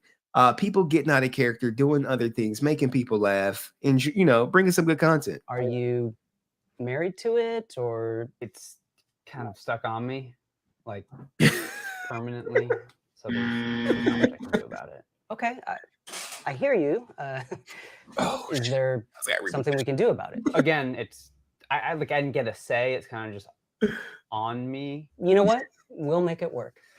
I mean, I personally prefer blue. It's a little more easier on the eye. Oh, look at him talking about he personally prefer blue. Come on, man. Women tend to like it a little bit more, but we'll make green work. He seems interesting. Definitely eccentric. I really feel like I can pitch you commercially. You have such an amazing commercial look. I'm so excited to get you out there. How do you feel about cat food? Would you be interested in pitching cat food? I mean, I wouldn't say no per se, but I'm thinking more, you know, leading man roles, really roles like this. Yo, everyone wants to be a leading man. And yes, is the affirmative clothing line is his company. So this is him kind of like backdooring it. And dig myself into. A lot of things he was pitching me weren't really my taste, but I think I trust him. I know there's a lot going on right now. Cats are kind of a big deal. Oh. Can I maybe hear you purr or give me a little meow? Wouldn't they have a cat on set, or? Of course. I mean, they just want to see you like engage, like maybe how you would call the cat. I can give you a meow. Okay. Let's hear it. Meow. Okay, we'll see what we can do. What the fuck was that? This has been a great meeting. Oh my goodness. Anyone with cats in the chat? Anyone with cats in the chat? If you got a cat, put a 1. If you don't have a cat, put a 2. Look, I don't got no cats. I don't got no dogs. I ain't taking care of nobody but myself and my daughter. So every month, the Black Ranger and I meet up and do some kind of physical activity. Whoa. This month it's basketball. On the nose. Why is that the Black Ranger? Why does the black guy got to be the Black Ranger all the time? Swish, baby. Oh my goodness. Swish, baby. That's what I'm talking about. 4 in a row, baby. Yeah, the helmet has some precision technology, but I don't think that helps much. And he would be a Boston Celtics fan. Like, what they doing right now? You know, Larry McHale's not. You know, Larry Bird's not walking through that door, guys. Man, I am getting too old for this, dude. My knees make noise when I walk. Man. Yeah. Like when I wake up, it hurts. What hurts? All of it. All those years of fighting Rita and the putties? Yeah, man. Like, I sweat when I'm just like texting. I sweat. Why they do Walter Jones like this? What's this low budget Walter Jones? This old Walter. He done lost his hair, Walter. Like, what's going on, Walter? Oh, that you should go to the doctor for that. You should look into that one. It's bad, man. You seem to be doing fine. Well, I mean, it's the suit. Just enhances everything I do, so. Yeah. You know who can get that off, right? Well, yeah, but no one's, heard from him in years. Yellow has. What? Wait, what? Yeah. Wait, you talk to Yellow? Every once in a while, yeah. We Yo, Brent, he talking to your girl. He said Yellow has. And I mean, she's a Yellow Ranger, but hey. Trying to mix it up a little bit. You and Yellow. What's so bad? No, there's nothing bad about it. I just no, like you said it like no, I know, but but you were like you and no, not in that way. I just didn't know. I mean, yeah, you should talk to her. You get that suit off, man. We're coming back to the court. Okay, I'm still gonna beat you, bro. Black. I see what you did there with the black and the Ranger. Yeah, it's funny. Hey, look at how are him. ya? He's like, yo, I just got done talking to the Black Ranger, and he telling me y'all talking like, what's going on with that? Like, oh, look, man, it be happening.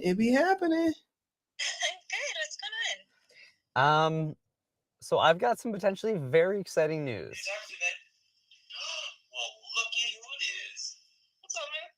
Hey, Red, you're back.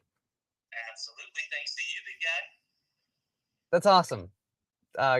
Congrats. That's really great, guys. Aren't we cute together? Yeah, you are. So, what's the exciting news? I want to know. Yo, that was definitely me, guys. Definitely me back in the day, man. I'll be like, bro. And look, I was the most disrespectful. Don't let it be some dude who I know trying to smash. And I'm smashing like, hold on, I'll answer the goddamn phone. Like, oh, you want to speak to who? Oh, all right, hold on. Let me call her. Let me tell her you on the phone. You know what? I probably called a little too early. Let me figure some things out, and when I do, I'll let you know. Okay. Congrats again, guys. That is someone said it. Emotional, damn it. Okay, bye. This is how you know you in the friend zone. She about to get her cheeks clapped, and he like, I think I gotta call you back. And she's like, all right, yeah, do that. Heartbroken right there. Hello? Hey, Green Ranger. Buddy, it's your agent Max. Hey. Look, you just lost your girl. Now you got some new news. Listen, I got an audition for you. Really? That was fast. I got a question for you. Have you ever had hemorrhoids before? Hemorrhoids? No, I can't say I have. No, it's fine. It's acting. I know you can do this. I got you. Okay, thanks. Yeah. All right, bye. Exactly. That's how you know they're friends. I just got my first audition. Bro, I'll give you a crazy story from college. Hi. These are the actors for tomorrow's audition. Uh-oh. We got the real Walter Jones has entered the chat. I mean, not the chat, but the video. Like, uh-oh.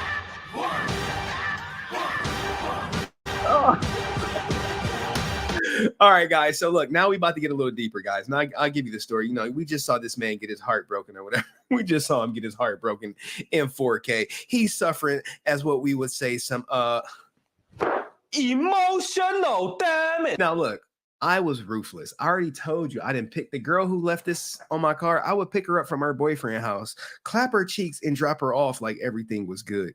I mean, that did lead to notes on my goddamn car. But there was also other women, like this one girl. She was a little younger.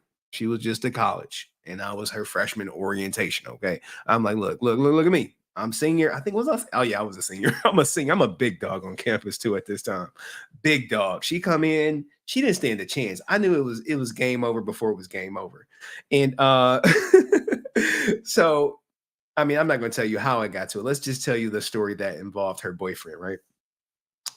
I know, right? Her boyfriend. Now, look, she got a boyfriend after I didn't like. And you like, Henry, what did you do to her? I was like, look, I'll show you the sex tape. I'll show you my sex tape. Don't tell anybody. I know it's a family show. So after I didn't been doing this for like.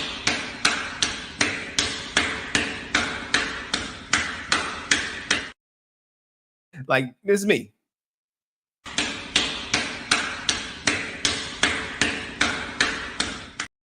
Okay, so she younger, right? She a freshman. She just got to college. You know what I'm saying? This is the real junior college back in the day. Guess what? Guess who called her? Now look, I've been chopping it down since chopping it down. You know what I'm saying? But anyway, her look, when you a senior and these freshmen come on, they don't stand no goddamn chance. So I feel bad. That's why I got a daughter, guys. Why do you think I got a goddamn daughter? God was like, look, brother, we gotta slow your ass down. We got to slow you down. We can't have you producing other Henrys out here, okay? We need to make you a little softer, okay? So she in college, I'm chopping her down. Guess who called? Her goddamn boyfriend. And she like, it's my boyfriend. I'm like, answer it. She like, you sure? I'm like, yeah. Answer it. So she talking to her boyfriend or whatever. What do I do? Instantly, she talking to her boyfriend on the phone. He talk, I miss you. I can't wait to see you. Meanwhile, I start undressing her. I'm trying to like, you know what I'm saying? Oh, yeah, I'm doing that. Next thing you know, I slide her and she let out a little moan. She's like, I gotta call you back. Disrespectful as fuck. I'm like, this is a challenge right here. You know what I'm saying? But this when I was on demon time, guys. I was on demon time. So I'm over here sliding into her while he talking about he miss her. And he's none the wiser. He's none the wiser.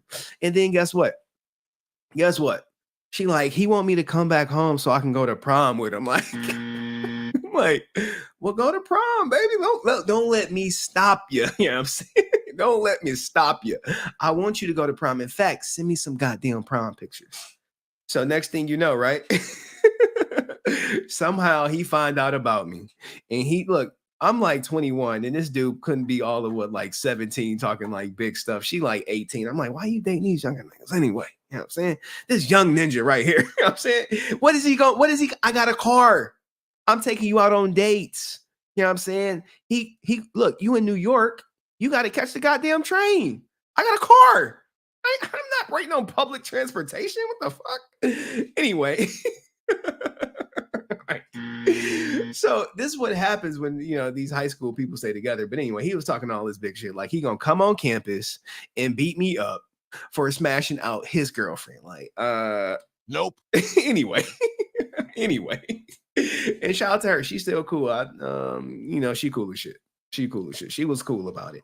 And eventually they obviously broke up or whatever. And gang, what's that scene from the movie The Mac? Yo girl chose me, dog. Now we can handle this like some gentlemen, or we can get into some gangster.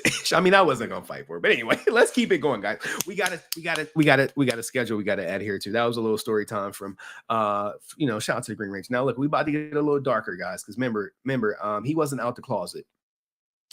And what ended up happening? He wasn't out the closet. We about to get into some heavy stuff right here. He got outed by another actor, and you're like, well, who outed him? Who would out Billy, the fucking Blue Ranger, mister? He don't got problems with nobody. You know what I'm saying? He just want to do what he do and all that good stuff. And who would out him? And I'm about to tell you who would out him.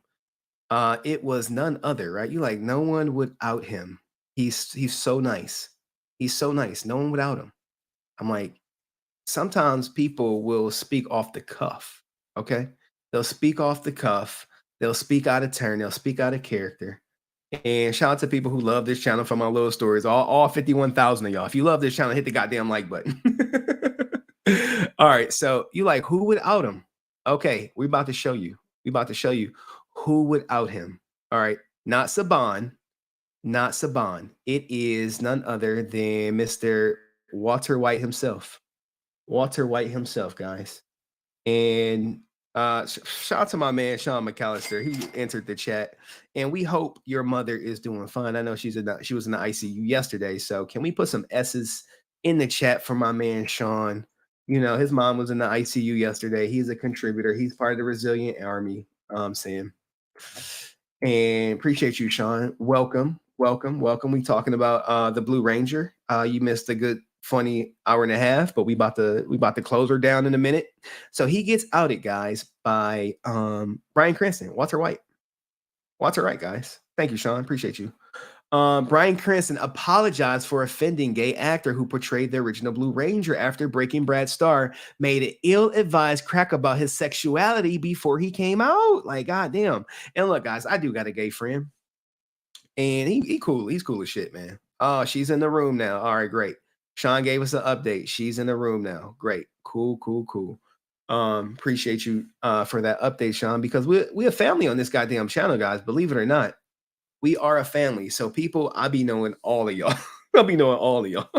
Anyway, so I see some people still reacting to the story I just told about that young gun who thought he had a chance. Let me just let you guys know, you got no chance. No chance. Let your sons know. If you got sons and they talking about they gonna be together and they girl about to go to another college, she is done. She is for the streets. Anyway, so he outs him, and look, what did it say? Davidyost said he faced some homophobia during the time as Blue Ranger. You like, what? On set? Yeah, we getting a little darker, guys, because we getting closer to the end. Yes, Walter White outed Billy for being gay. And you like, how did he do it? I'm gonna show you the interview in which he said it. His character was named after Brian because of the Breaking Bad star did the voiceover work for the show. Exactly, right? He said he was hurt by the remark Bryan Cranston made in a 2009 interview. Cranston described his character as fae, which means to be fairy-like, okay? Yost had not come out publicly at the time of the interview in 2009, okay? So let's go into the interview because you know I dig. You dig, bro. You like to dig. I dug it up the interview because I'm like, I need to see the goddamn original interview where he said F-E-Y, where he said fae. Because I'm like, I want to see it for myself, guys. I am Mr. See It for myself. As an investigator, as a former investigator, that's what you want to do. You want to see things for your goddamn self. You know what I'm saying? You want to see it for yourself. When a girl tell me she want me to clap them cheeks, I'm like, well, let me see it for myself. No, anyway. So what does it say? IGN, they're doing this interview. Brian, I was looking at your IMDb credits, and it's long and impressive, like pause. Pause. But there's one I have to ask you about here. Let me make it a little bit bigger. You know, that's what I told that girl in college. Like, let me make it a little bit bigger for you, baby. Anyway. But there's just one thing I have to ask about because it jumped out at me, which was Mighty Morphin Power Rangers. Gilligan, you were on that. How did the suit fit? Cranston, he laughs. Well, I was younger then. One of my jobs as a young actor starting out was a voiceover. I also did dubbing, a lot of voiceovers. So foreign films would come in and come and go. One of the places that did a lot of that was Saban Entertainment, and they would take movies and then cartoons from all over the world, and then we go do the English dub, and the Power Rangers came in, and I did some voiceovers. Okay. I did some voices for that. I already been there a number of years, just as a freelance guy coming in and out, and it paid like $50 an hour. God damn, man, Saban wasn't paying nobody. And Frederick Estrada, I know your email. I'm gonna respond to it. I got you, brother. I got you. Don't even worry. Don't even trip, homie. We gonna get to it. But Saban was paying $50 an hour, which was fantastic. And you work 3 hours a day. So $150 a day. I've been there for a while. And already then the Power Rangers came in. They actually named one of the Power Rangers after me. Yeah? The Blue Power Ranger. His last name is Cranston. IGN laughs. Wow, that's pretty funny. Gilligan, that's some awesome story. Cranston, he's the Fey one. That's the problem. Okay? He is the Fey one. That's the problem. Now, look, to be true for this story, he eventually did apologize. But as my gay friend told me, right? You know, I got a gay friend. He cool as shit. He's my guy. You're not like that, but you know, he's my guy. I've known him for over a decade. And he said the worst thing that someone could do to a gay person is to out them before they've publicly outed themselves. Because I had to talk to him about this. I had to, you know, like, yo, I'm about to be talking about this. He probably in the stream. I told him don't say nothing because the trolls be watching. They be lurking. You know what I'm saying? They be lurking on me. So all my friends and family, I tell them don't comment. But he said you're taking away that person's ability to, you know, tell their truth the way they want to be told. And sure, it may have been known on set, but back in the day, this was a major thing. Now it's, you know, it's a little loosier. But he outed him, and that wasn't cool. However, Yost told NBC out sexuality was common during this time in the show, and he was often called the F word on set, which is, you know the F word. It became very frustrating because I didn't want to be gay. And I have all these people saying things about me. It was very detrimental to my mental health. And it started to take a toll on me to the point that I become suicidal. And I was on the show, Yost said. Ooh, I shouldn't have said that word. The 40-year-old also detailed he was hurt by the interview Cranston, who did the voiceover work on the show in the film in 2009. The actor was named Bryan Cranston in the show writers. But anyway, we're about to get to a little darker. Like I said, this is where we get real. We had the jokes up front. This is where we get real. This is where we about to get his words. And shout out to Trey Dodson, who says, Yost is my number 2, and I want to participate live, but schedules as long as service and actual friends. It's surprising how little they individually interacted. Yeah, man. Yeah. I actually have a video on that I could play you. Maybe at the end, because I'm kind of a little bit behind. I'm trying to make up some time. But yeah, he was ostracized on set, and he's about to talk about it because I have a video that we're about to play. And like I said, Frederick Estrada, yes, I got your email, and you're gonna get the response. I'll tell you how to be. I'll respond. I'm not gonna put you out what you said in the email. But anyway, let's keep it going, guys. Let's keep it going. Let me get to my goddamn shit. Where we at? How y'all feeling? I see a lot of people were shocked about that story. Like, Henry, what, you slid in while she was on the phone? I was like, absolutely. It was a challenge. I wanted to see how low she would go. But anyway, let me go back to my script because we're about to get deep.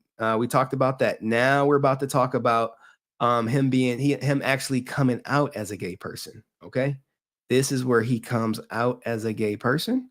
And remember, guys, I don't care if people are gay, straight. I don't care about all that stuff. And where's the interview? It's over here. It's right here. Give me a second. I gotta get to the 15-minute mark. And I see Brent, he over here dropping gems in the chat. And all right. So we're going to share this tab. Now he's about to talk about it. And let me go back to the 1443 mark. All right, guys, here we go. I think, it was great to work with her. It was really fair use. Awesome. And it's been really awesome to watch her career go from I remember she was on ER and then suddenly here she is, SVU. It's you talking about Marissa. It's fun to watch people, and watch their success. Can you talk a bit about in the most recent part here of your career? I'm gonna put the closed captions on just in case you guys can't see it. Sorry.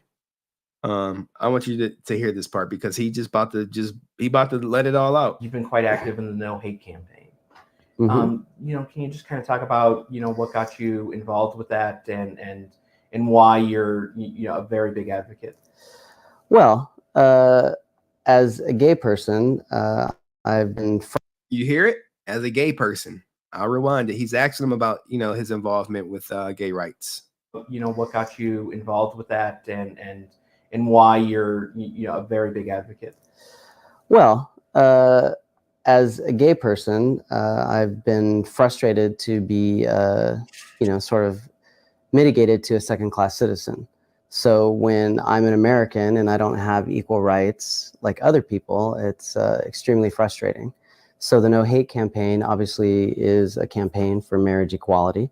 And it started with Proposition 8 in California and all the money that went into basically making gay people second-class citizens by several organizations.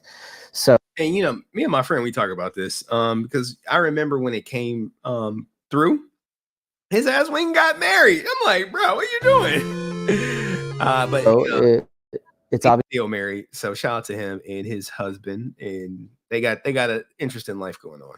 Obviously something that I'm very proud to support and get out there, because I obviously think that all Americans deserve equality, especially LGBTQ and I people.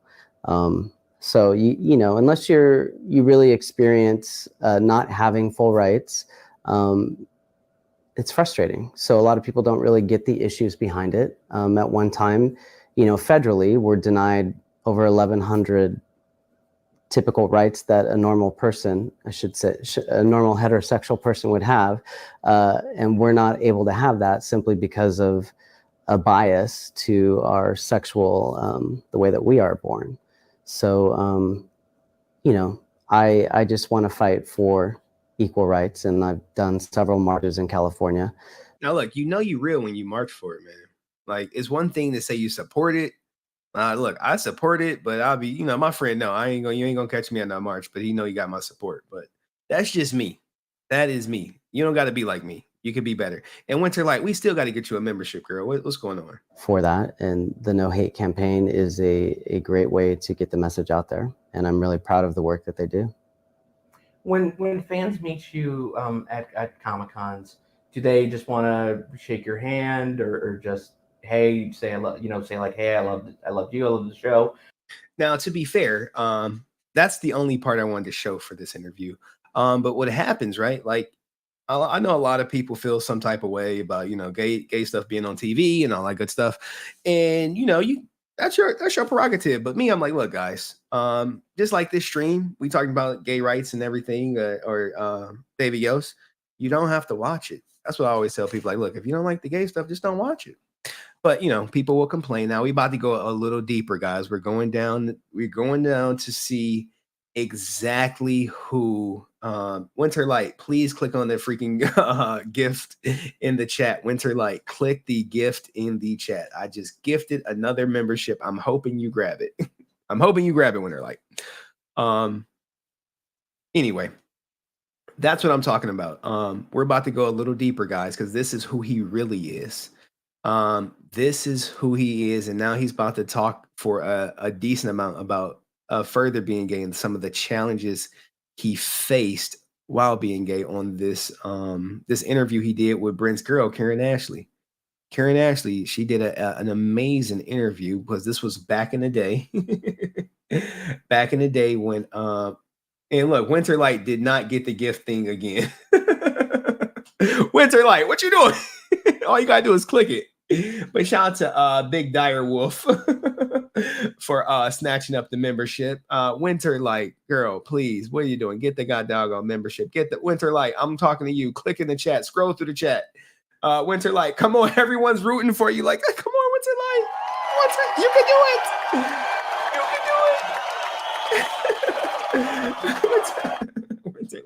Winter Light is probably like, I'm off and on, guys. I'm off and on.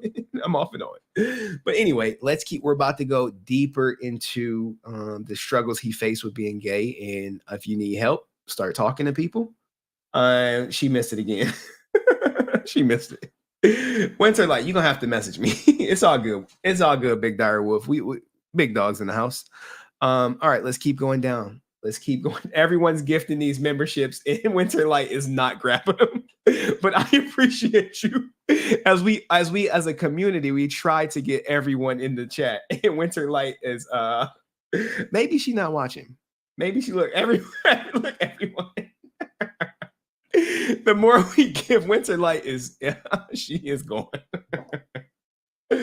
Anyway, next time I see her, I'll try to gift her a membership.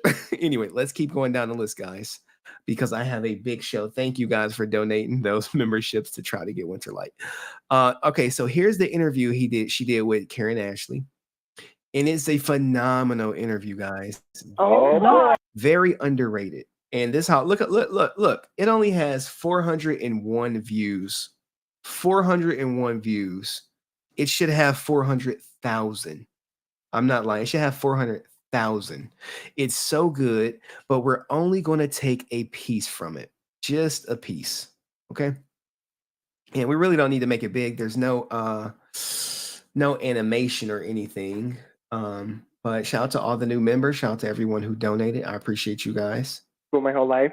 I didn't know any gay people. I didn't even know what it was. Hold on. So when did you really talking about gay people that day because of Rock Hudson and how bad it was? And see, this is what. All right. So back in the 50s and 60s, contracted the AIDS virus. So he's I don't want to start it right there, but we'll start it right. The right side of God, as people say. And so that was. Were you a big Catholic? conflict from, So what I'll paraphrase. What he was struggling with was pray away the gay, and we're gonna talk about that a little bit more in depth in the next interview. But this one, he's about to give you a great revelation, guys. not Catholic, but I grew up very similar to Mormonism. I grew up in a church called the Reorganized Church of Jesus Christ of Latter-day Saints. Very good people, very liberal people, but you still hear the things in the Bible that people think that it says, and, you know, all that kind of stuff. But I also grew up in states like Montana, in Colorado, in Iowa. And, you know, those aren't, I can remember being in middle school. It was either 8th or 9th grade. I can't remember specifically. And this is when Rock Hudson, who was a famous actor back in the 50s and 60s, contracted the AIDS virus and died of AIDS. And this is like the first time that we're sort of hearing about AIDS. But I can remember being in Montana, and I remember being in PE class, and I remember people really talking about gay people that day because of Rock Hudson and how bad it was, and see, this is what happens, and those, I don't know what type of language I'm allowed to use on your show, so I'll refrain from using it. Okay, so he's talking about being gay. Winter Light, get the freaking membership in the chat. I just dropped it for you. Go get it really quick. All you got to do is click on it. Language. We're uncensored. Okay, I'll use the word fag, you know, like they were using that word, and I can just remember like just realizing that I was like Rock Hudson, and, you know, here I am in Montana, and there wasn't really anybody that I knew of that was like me. And so I can just remember really struggling and really, you know, hating myself at that point, because you know you're like this and you hear everybody saying all these bad things. Okay, so he's talking about he's hating himself, and people are calling him the F word. And this could be daunting. This is back in the day, guys. This is no support whatsoever. And the person he's talking about contracted AIDS, and they killed themselves, or they self-deleted. About you, and you're not really sure what to do about it, and you question yourself, well, why am I like this? So, how old were you when you realized? Because I was like you, I went to Catholic school my whole life. I didn't know any gay people. I didn't even know what it was. So when did you realize what was going on? I knew that I was attracted to other guys or boys, whatever, since the time I was 3. Like, I have a very distinct memory at 3 years old of being attracted to my neighbor boy, my neighbor. Hey. Whatever. And the whole neighborhood, you know, very nice. Me too. Yeah. I mean, like I always knew, but I thought it was something that would go away, or that I could definitely pray away, or that I didn't have to acknowledge. It was something that I just tried to shut off. You hear he's mentioning pray. Winter Light, click the link. I see you in the chat. Click the link, Winter Light. I'm sorry. Click it. It's gifts in the chat. Just scroll up and click it, sweetie. That's all you got to do. That's all you got to do. And stay away from. Unfortunately, it doesn't really work that way. No. So, anyways, getting back to my breakdown. So, you know, just for me, the struggle was always like, I don't know, I just kept continuing to hear that I was bad and that I was wrong and this, that, and the other. And I thought, well, once I get out of middle school, it'll be different in high school. And I thought, well, once I get out of high school, it'll be different. I'll be in college. And then I still heard the same shit in college. And so then I was like, okay, well, once I get out of college and I get into the real world, I won't have to listen to any of this stuff. And then you get into the real world and people are still calling you a fag, and people are still making fun of you and, you know, still making you feel bad about yourself. And you have all these preachers on TV like Joel Osteen or Pat Robertson spewing their crap about it's not right in the eyes of God and hate the sin, but whatever they say. Yeah. Hate the sinner, It's hate the sin, but love the sinner. but hate the sin, but love the sinner kind of thing, whatever it is. So, you know, you keep hearing that, and eventually it adds up. And for me, I did everything in my power to have what we consider to be God to change me. And unfortunately, it didn't work, and it just led me to have a nervous breakdown. And it was a really scary, traumatic experience to feel like you're losing your mind and to sort of be on the fence. Like I really do understand what it's like sometimes when you see homeless people and they're kind of speaking to imaginary people. You know, I was kind of on that fence. Like I understood, like if I kept going, I could probably potentially literally lose my mind. And so luckily I got help when I needed help. And, you know, I did try to kill myself. I thought about it quite often. Did you guys hear that? He thought about self-deleting. Something that I struggled with for a long time. And, you know, I know, unfortunately, that other people still struggle with that. And that's why I get so very upset with religious leaders and even people within our own government that still continue to bash gay people. Because they don't realize that, you know, it just takes that little comment, and that little comment could throw somebody off a bridge, could cause them to shoot themselves in the head. You know, it could do a lot of damage. So, you know, I hope people hear what I've been through and that they know that there is hope and that there is opportunity. Unfortunately, like a guy I knew, he was a photographer here in Hollywood who was gay, and he struggled with depression and alcoholism, but also with being gay. And I'm just letting it play so everyone can like feel it, because this is from 2013, guys. This is a decade ago. No media training. He's just giving you his unfiltered, unmitigated, unscripted thoughts on what it was like to be gay in Hollywood. And he recently committed suicide just a few days before Christmas. So even after, you know, it's just not adolescents, it's people that go into their adulthood. You know, we think we're done with the darkness, and unfortunately it still might be there. So anything I can do to help alleviate that for people, I hope they hear my story and that I can help guide them maybe in some direction. Right. So obviously you mentioned you got help. For someone who's feeling that way or is on that edge, you know, what was it? What was the turning point for you to where you said, you know, was it therapy? Was it family? Was there a moment that changed things for you? Well, I can just remember I was just driving down the street one day, and I just you know, I just thought, I really felt myself losing my mind. I was in Los Angeles, and I just said, God, I'm sorry. It was the whole me trying to pray the gay away stuff. You know, I just really thought this was going to happen. And I just was coming to the realization this isn't going to change. And I just said, Lord, I can't do this anymore, and I just need to get help. And so I drove myself to Cedars-Sinai emergency room and spent some time there. But I decided it would be more important for me to go home and spend time with go to a hospital that's closer to my family. So I left the hospital and I jumped on a plane and went to the hospital. The turning point. So he checked himself in, guys. He checked himself into a hospital. Just was like, I just couldn't take it anymore. I was tired of hating myself. I was tired of being depressed. I was tired of letting other people dictate who I need to be. Good for you. And so, you know, it was just kind of that kind of thing, but it wasn't like this magical moment. It was like, I mean, I had months and years of trying to get myself back to what I think is a normal level of functioning in the world. It wasn't, you know, this whole gay reparative therapy is extremely damaging. Gay reparative therapy. This is AKA pray away the gay.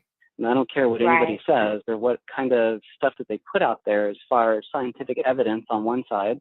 It is extremely damaging to your mental psyche. And anybody that says differently is fooling themselves. And I think we're pretty clear now that it doesn't work. Right. So Right. I just, if people out there are involved in that, I just really want them to know that they are 100% perfect the way that they are. And people telling you differently is completely bogus.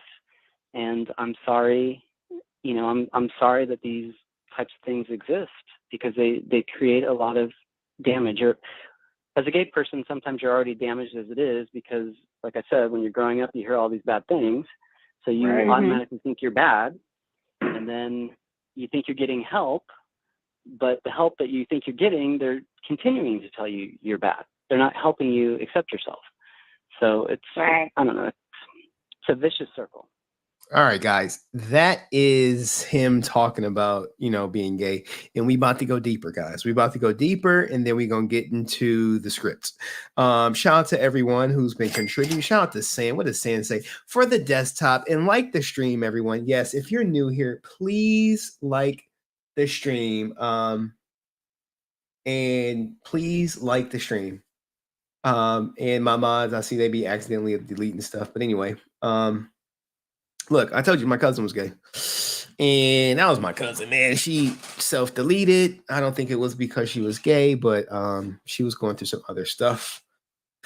And no one really knew. So, anywho, let's keep going. And then we're going to get to the script, guys. I know you're like, hey, when are we getting to the script? The script is the main event. The script is about 10 to 15 minutes away, guys. This is the script that he wanted to use for the Power Rangers. This is the official script that he wanted to use for the official Power Rangers thing. But I got to tell his whole story, not just half his story, not just the parts everyone wants to see, the whole story. And now we're about to get to the final two parts of the story. I didn't skip some things. But we short on time. I'm trying to hold y'all all night. You know what I'm saying? Unless y'all want, if y'all say, hey, no, Henry, we want a 3.5 hour stream. If y'all say that, then we'll go to it. But let's get to the interview he did with No Pink Spandex. And we're not going to play the whole interview. A couple of them. And No Pink Spandex is the best resource for Power Rangers interviews. I kid you not. I am not joking.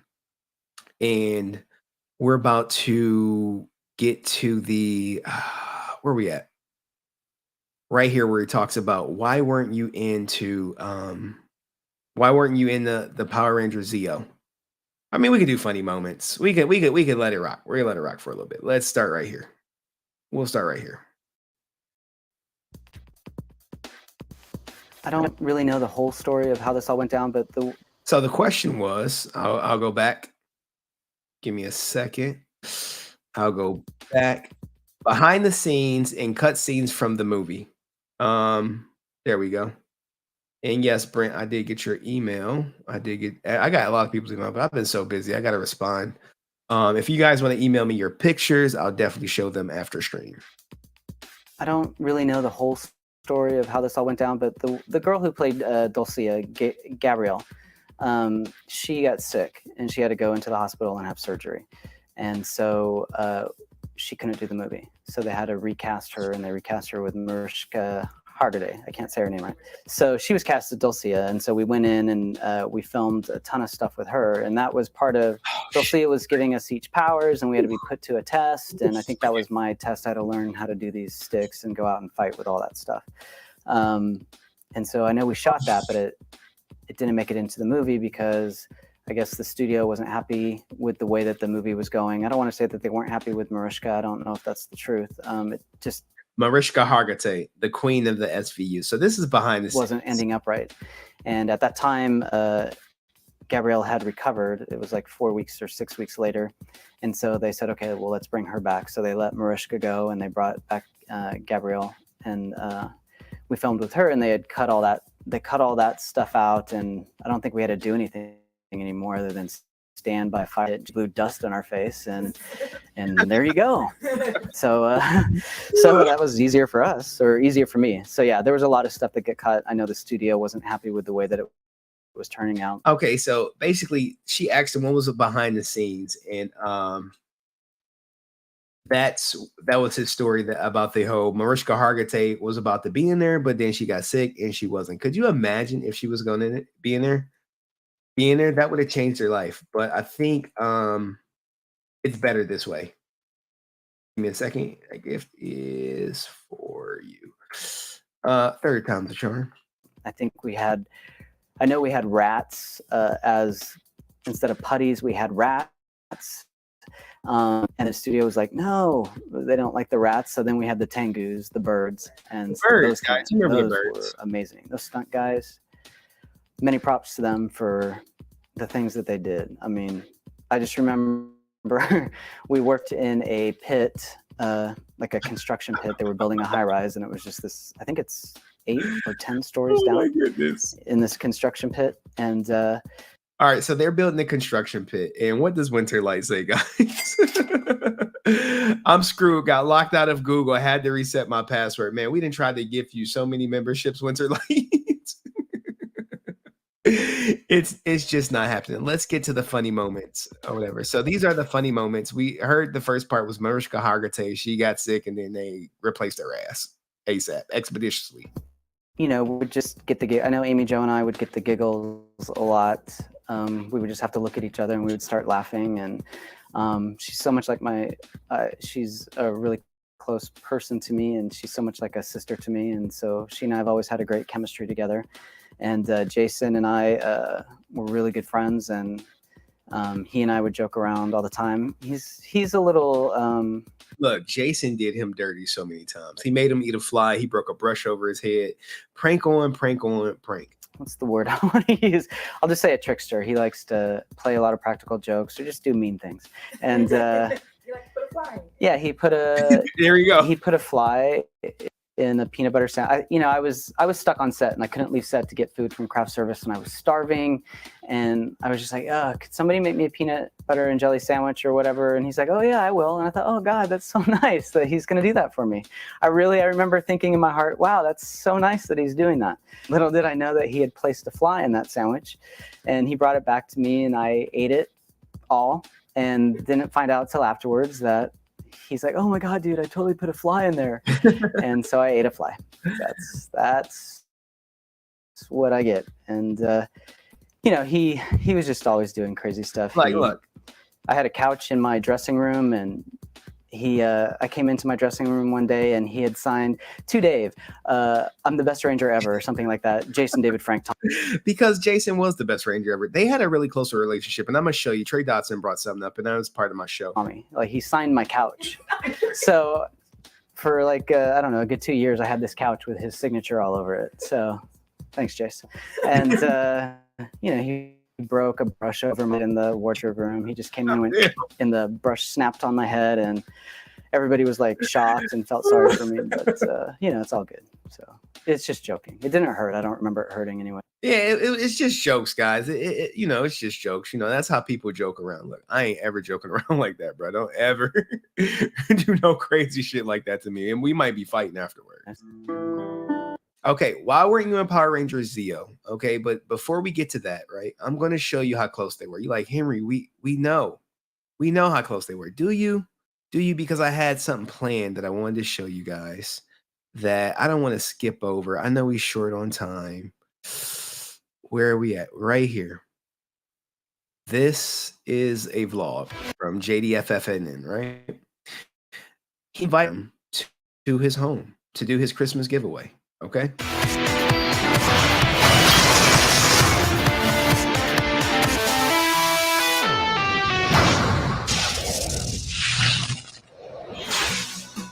Damn, JDF, like, yo.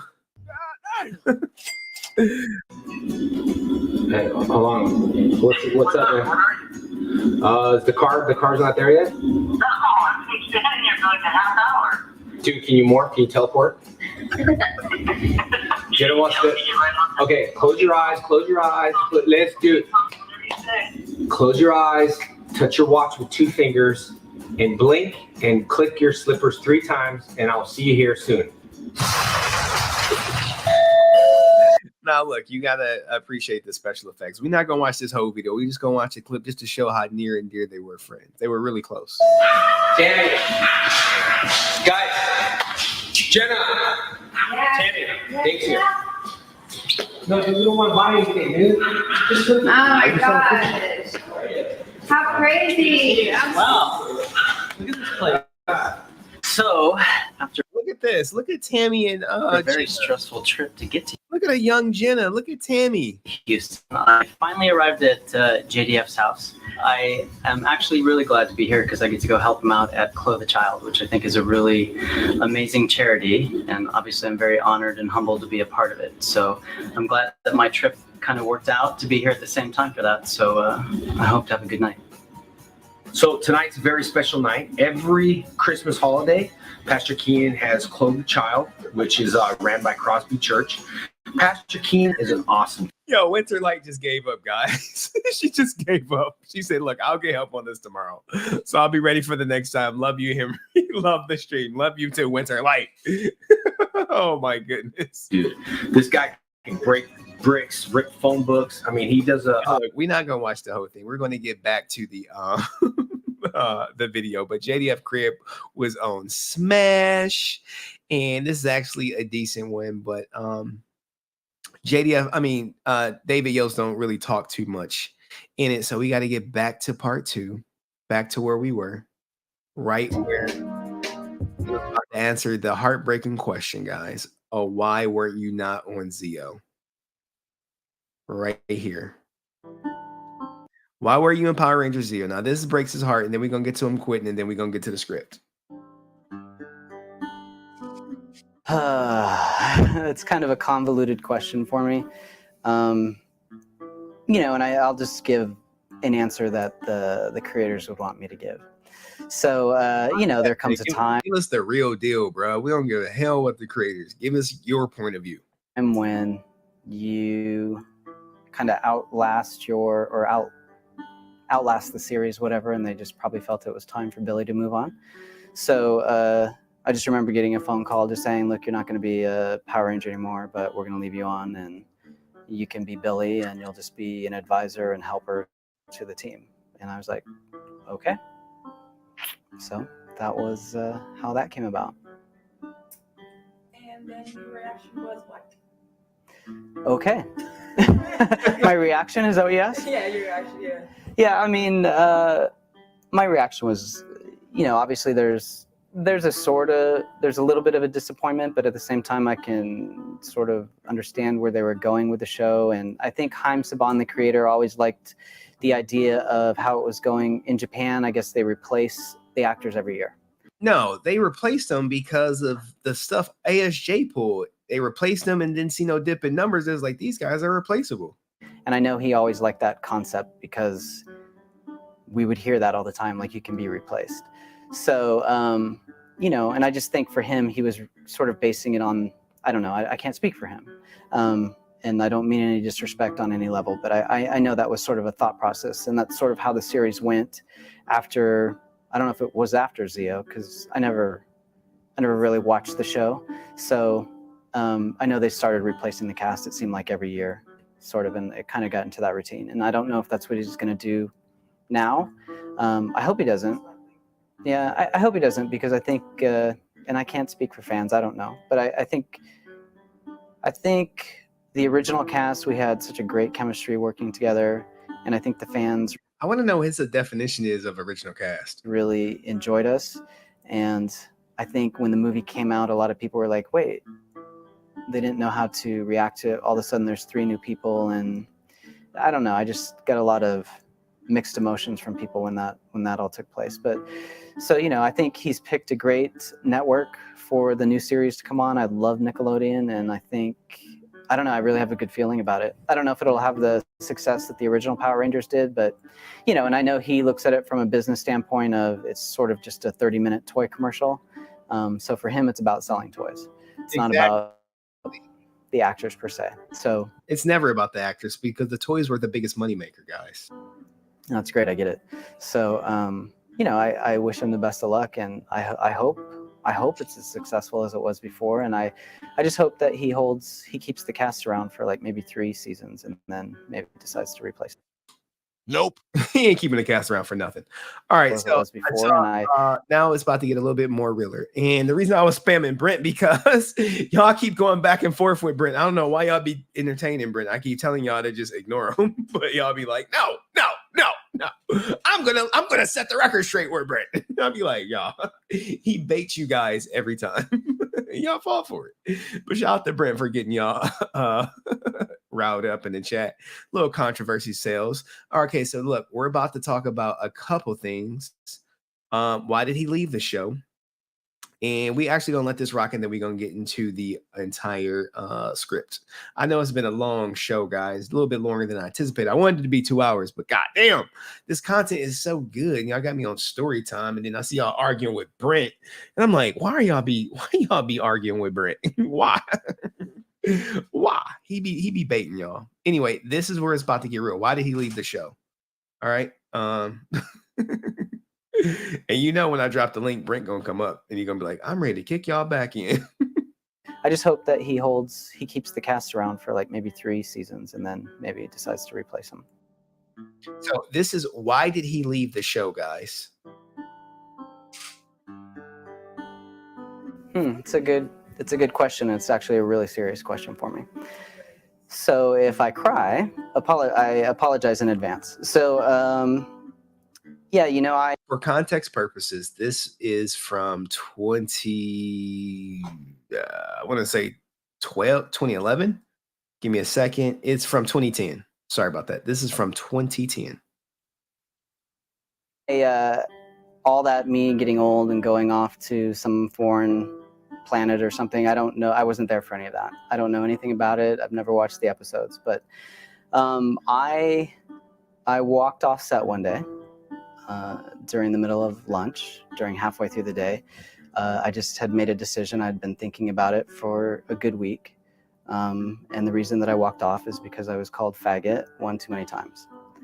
So I had just heard that several times while working on the show from creators, producers, writers, directors. It's not that people can't talk about me and have their opinion about me. Goddamn writers, producers, directors blatantly just calling them that back in the day. Horrible. That's a hostile work environment. But continuing to work in an environment like that is really difficult.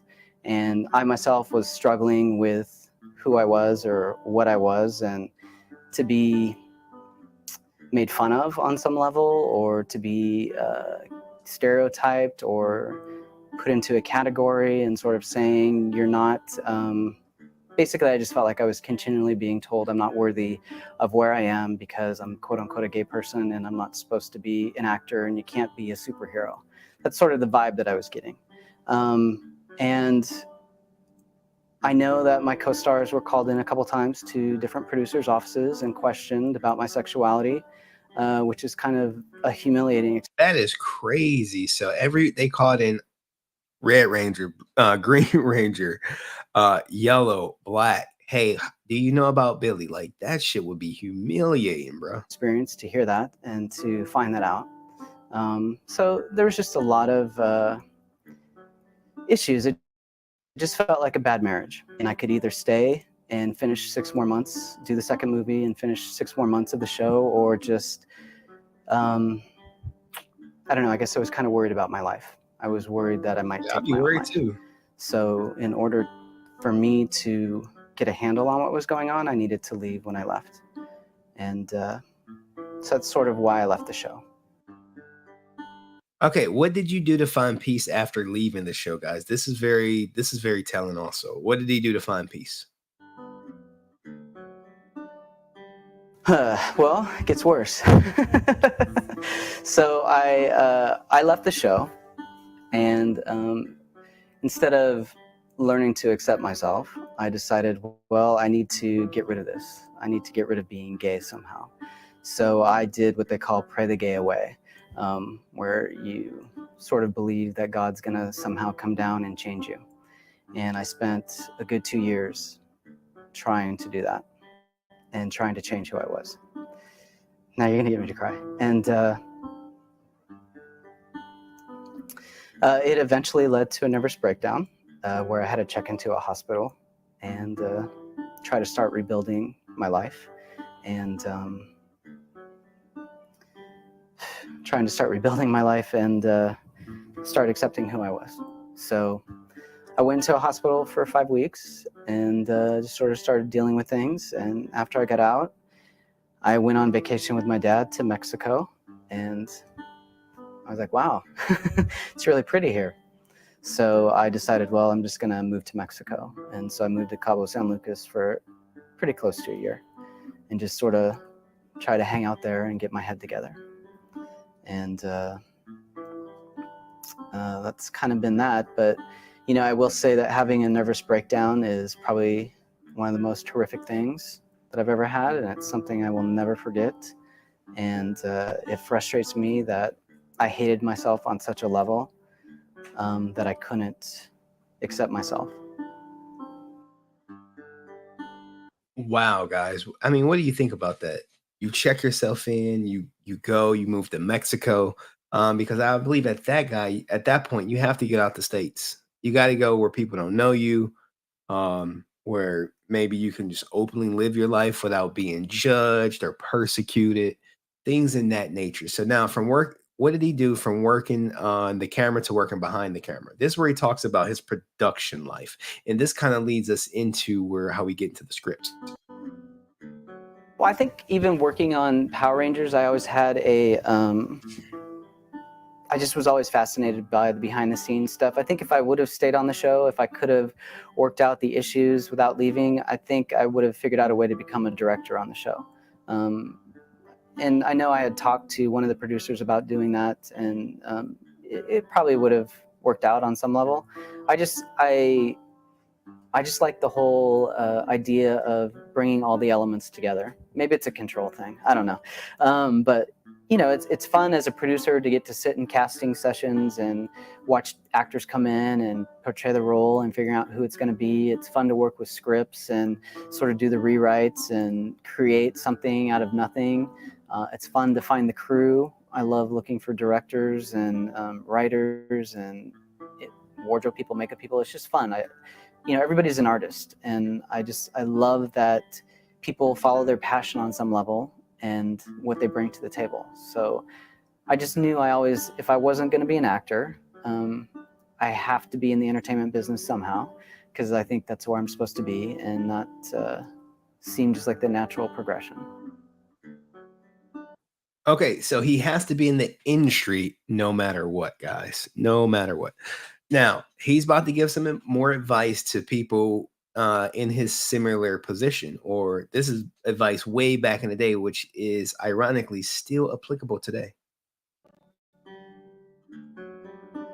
Honestly, I would tell you that I completely understand the way that you feel. And I'm sorry if it feels like the world is against you on some way, and that you're doubting yourself and you're questioning yourself.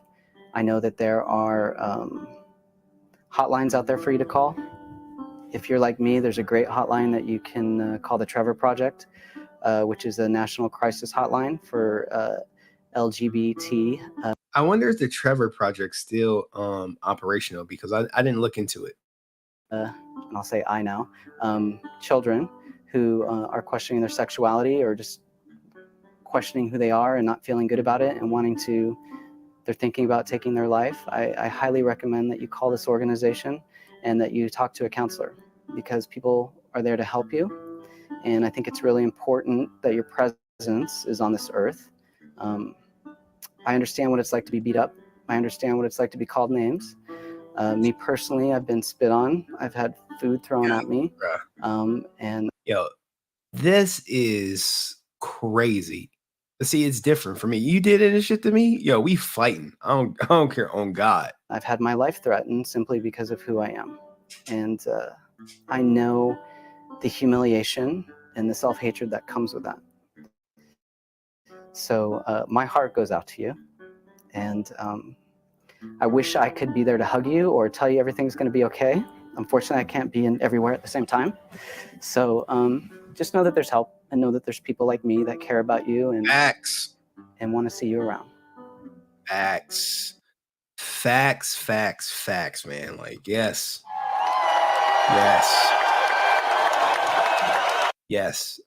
Please get help now, guys. We are close. We have this pivotal moment. Hopefully, you guys voted. I put a new poll up. Do you want me to go through the script? This is the script, and shout out to David. That was some touching moments. I do have more videos that I just was like, look, man, we late. But if you guys want to go through the script, make sure you guys vote. Vote. Winner take all. Now I can go through the script for 20 minutes, and we'll be fine because I'm not gonna go like too in depth with it. And we could look at some parallels. It'll take me 20 minutes max because I know we late. We ain't gonna do a deep dive, in the script or whatever. Did I show you every video? Yeah, I almost did. I showed you almost every video. And you like the script. What about the script?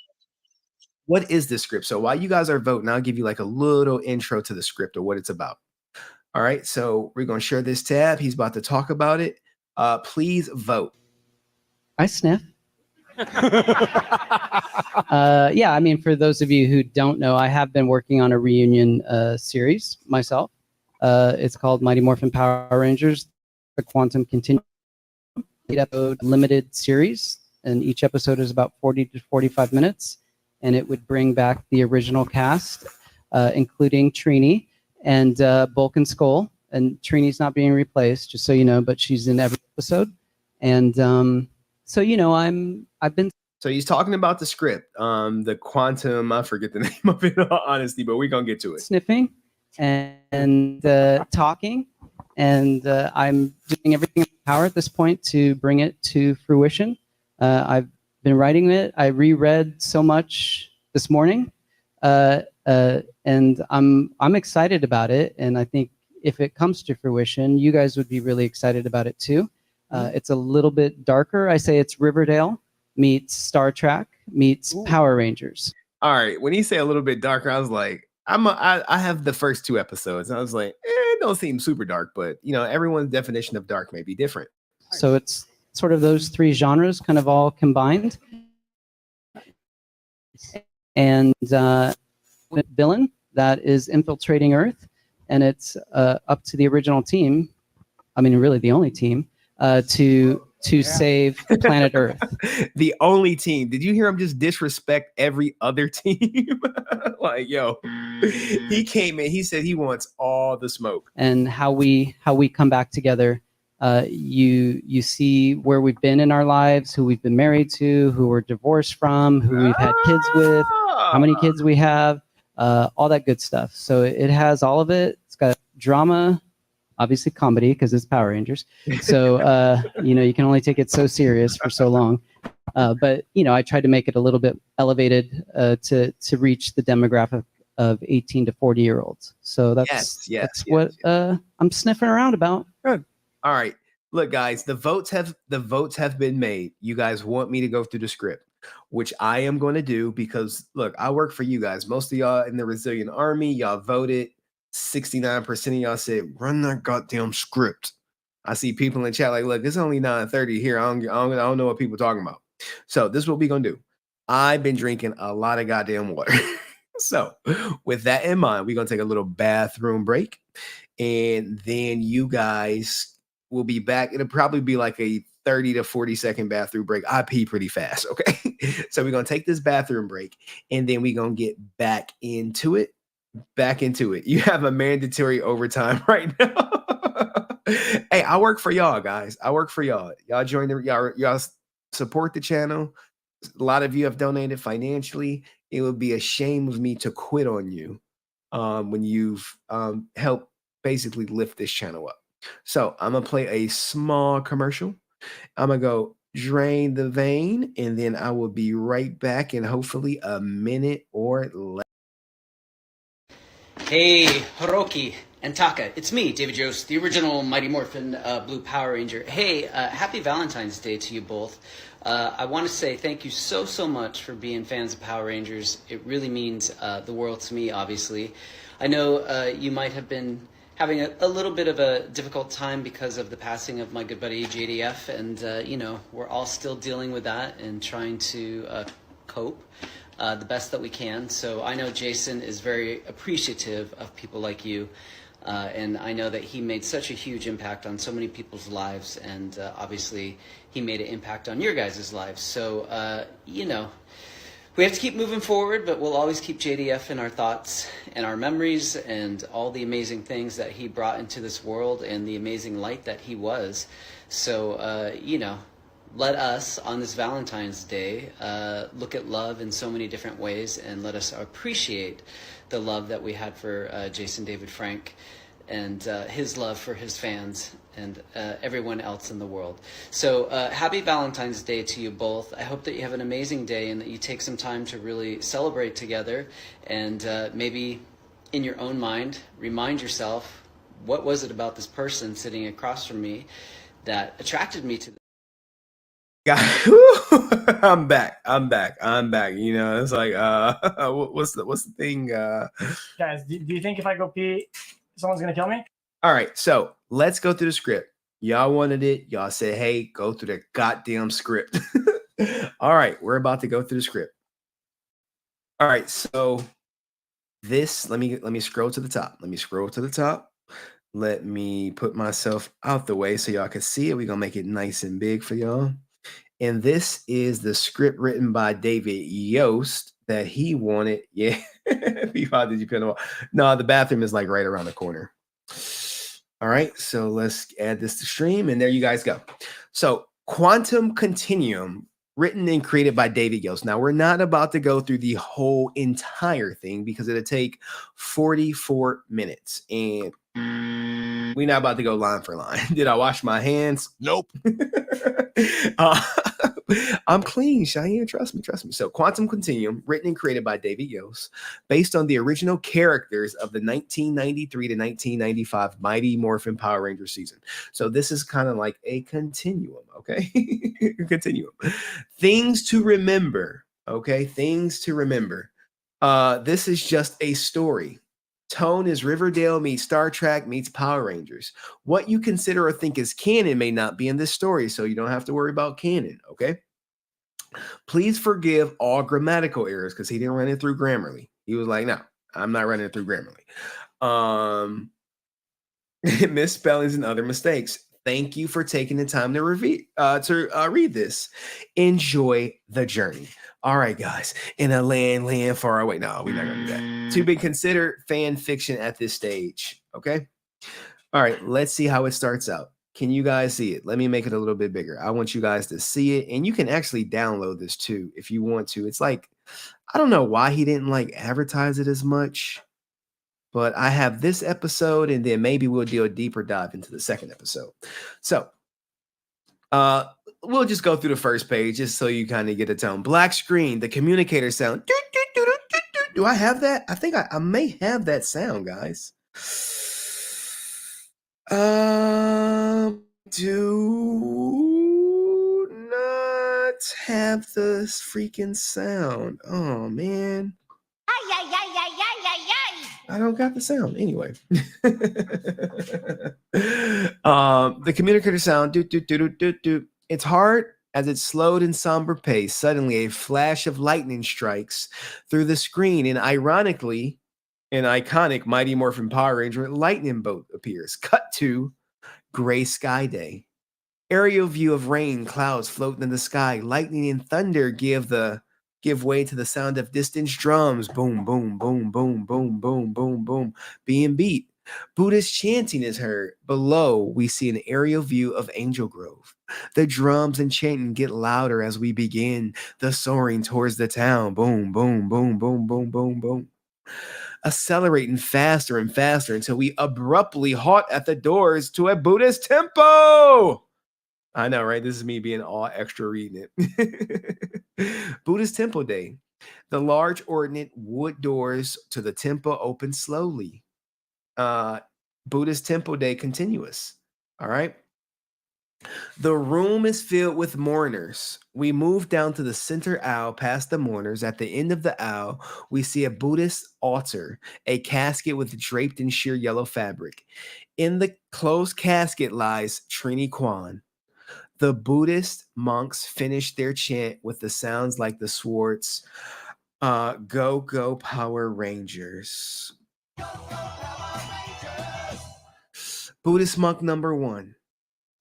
The Buddhist tells us thousands of candles can be lit from a single candle, and the life of the candle will not be shortened. Happiness never decreases by being shared. This is how our sister, Trini Kwan, lived her life. She was that candle that lit so many other candles with her gentleness, her compassion, her happiness, her leadership. She inspired so many to be their best in every act they do. All right, we're getting deeper. You like, Trini Kwan, how'd you get this script, Henry? How'd you get it? I'm like, guys. You dig, bro. You like to dig. Buddhist monk number 1. Now, I asked the family of Trini to stand. A man stands with his 3 kids. We only see them from behind. Close up on the man's left hand, we see him twist the wedding ring on his hand, on his ring finger with his thumb. Camera pans up from the hand to reveal it's none other than Jason Lee Scott. Bad boys, what you gonna do? He puts his arms around his 3 children, Toby, who's adventurous, Justin, who is 15, artistic dancer, and Samantha, the rebellious but intelligent teen. Oh no, let's get deeper, guys. Buddhist monk number 1. Will the appointed individuals come forward to help lead the casket in the procession? We're getting deeper. 6 men stand at various places in the crowd of mourners and walk towards the casket. Each grabs a handle on the casket. Lift and lead it down the center aisle through the temple. We recognize these faces. They are Bulk, Skull, Zach Taylor, Tommy Oliver, Billy Cranston, and Tommy's son, Ryder Oliver, who is a heartthrob in high school, who also is a jock.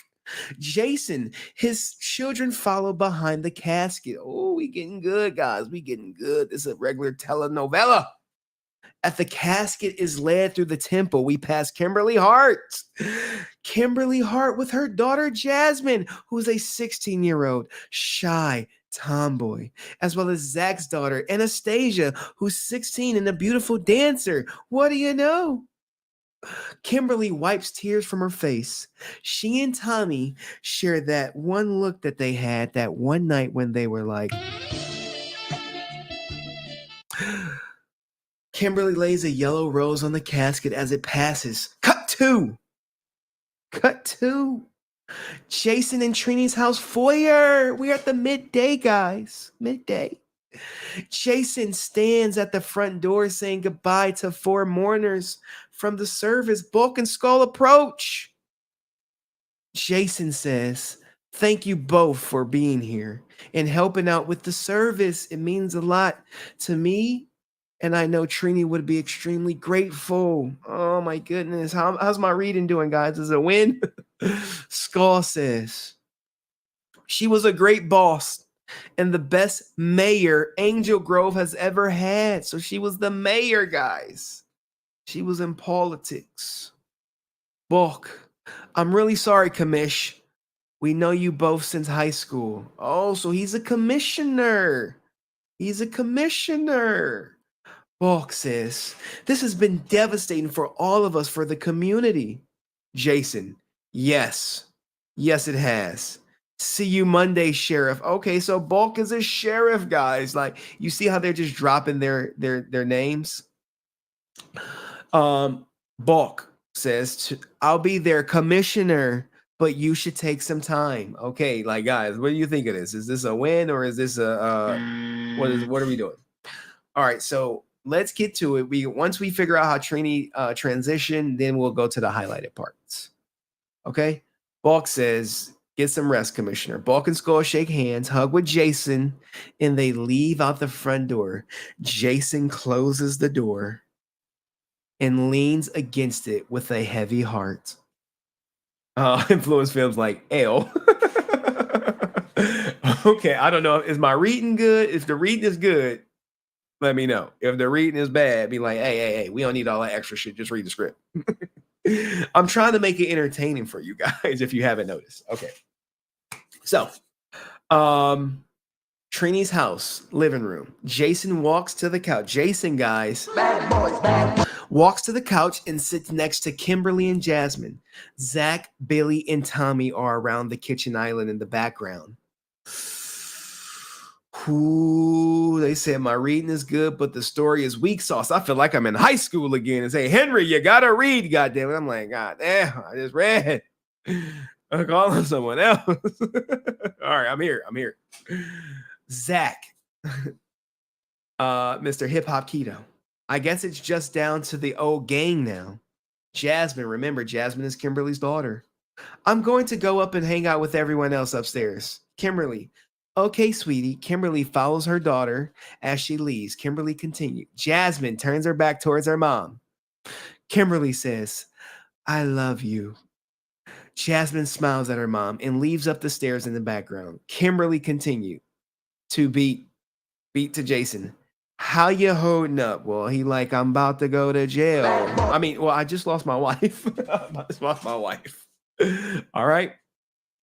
Jason, it hasn't been easy. Kimberly says, Jason, I'm so sorry. This has to be heartbreaking. I know your heart must be shattered.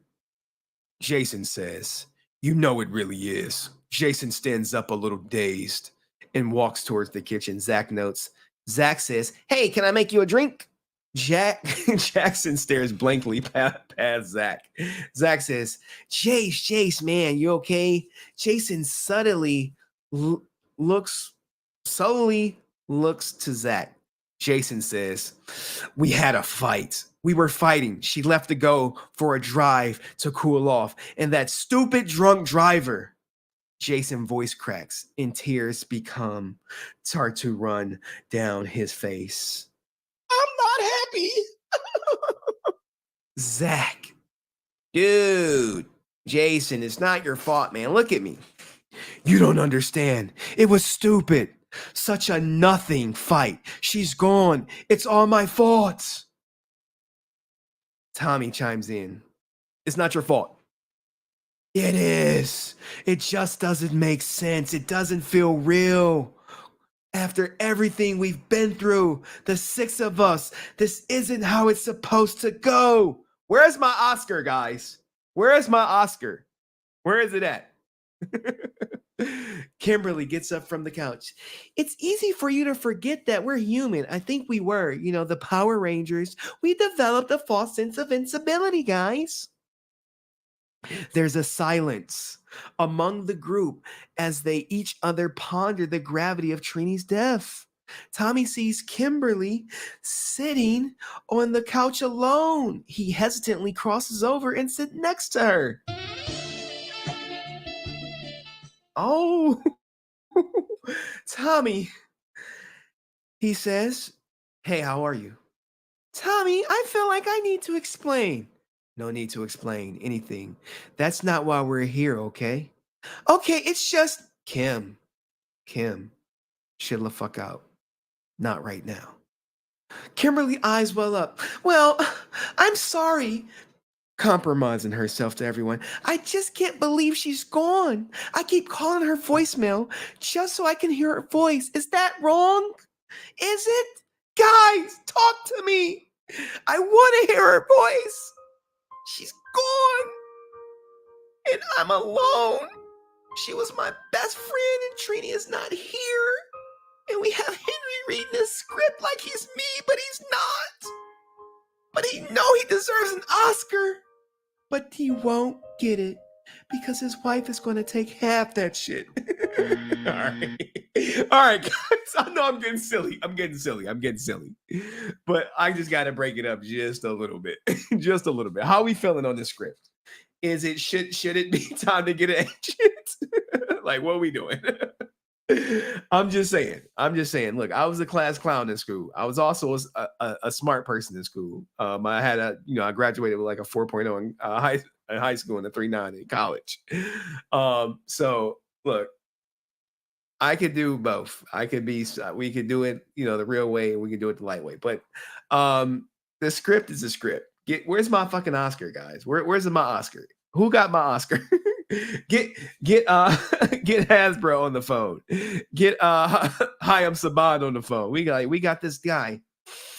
His name is Henry.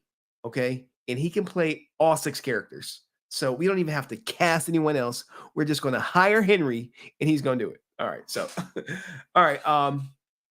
So to give you guys a synopsis, a quick one, because we're not going to go through all of it. You guys don't want to see me freaking reading. Yes, I am the other Black Ranger. Hold on, Dust. You know I ain't black. I can't be the Black Ranger. When they gonna stop making the black guy the Black Ranger? Yeah, he'll replace me after a season. So if you just got here, this is the script from Davidyost. Let's get serious.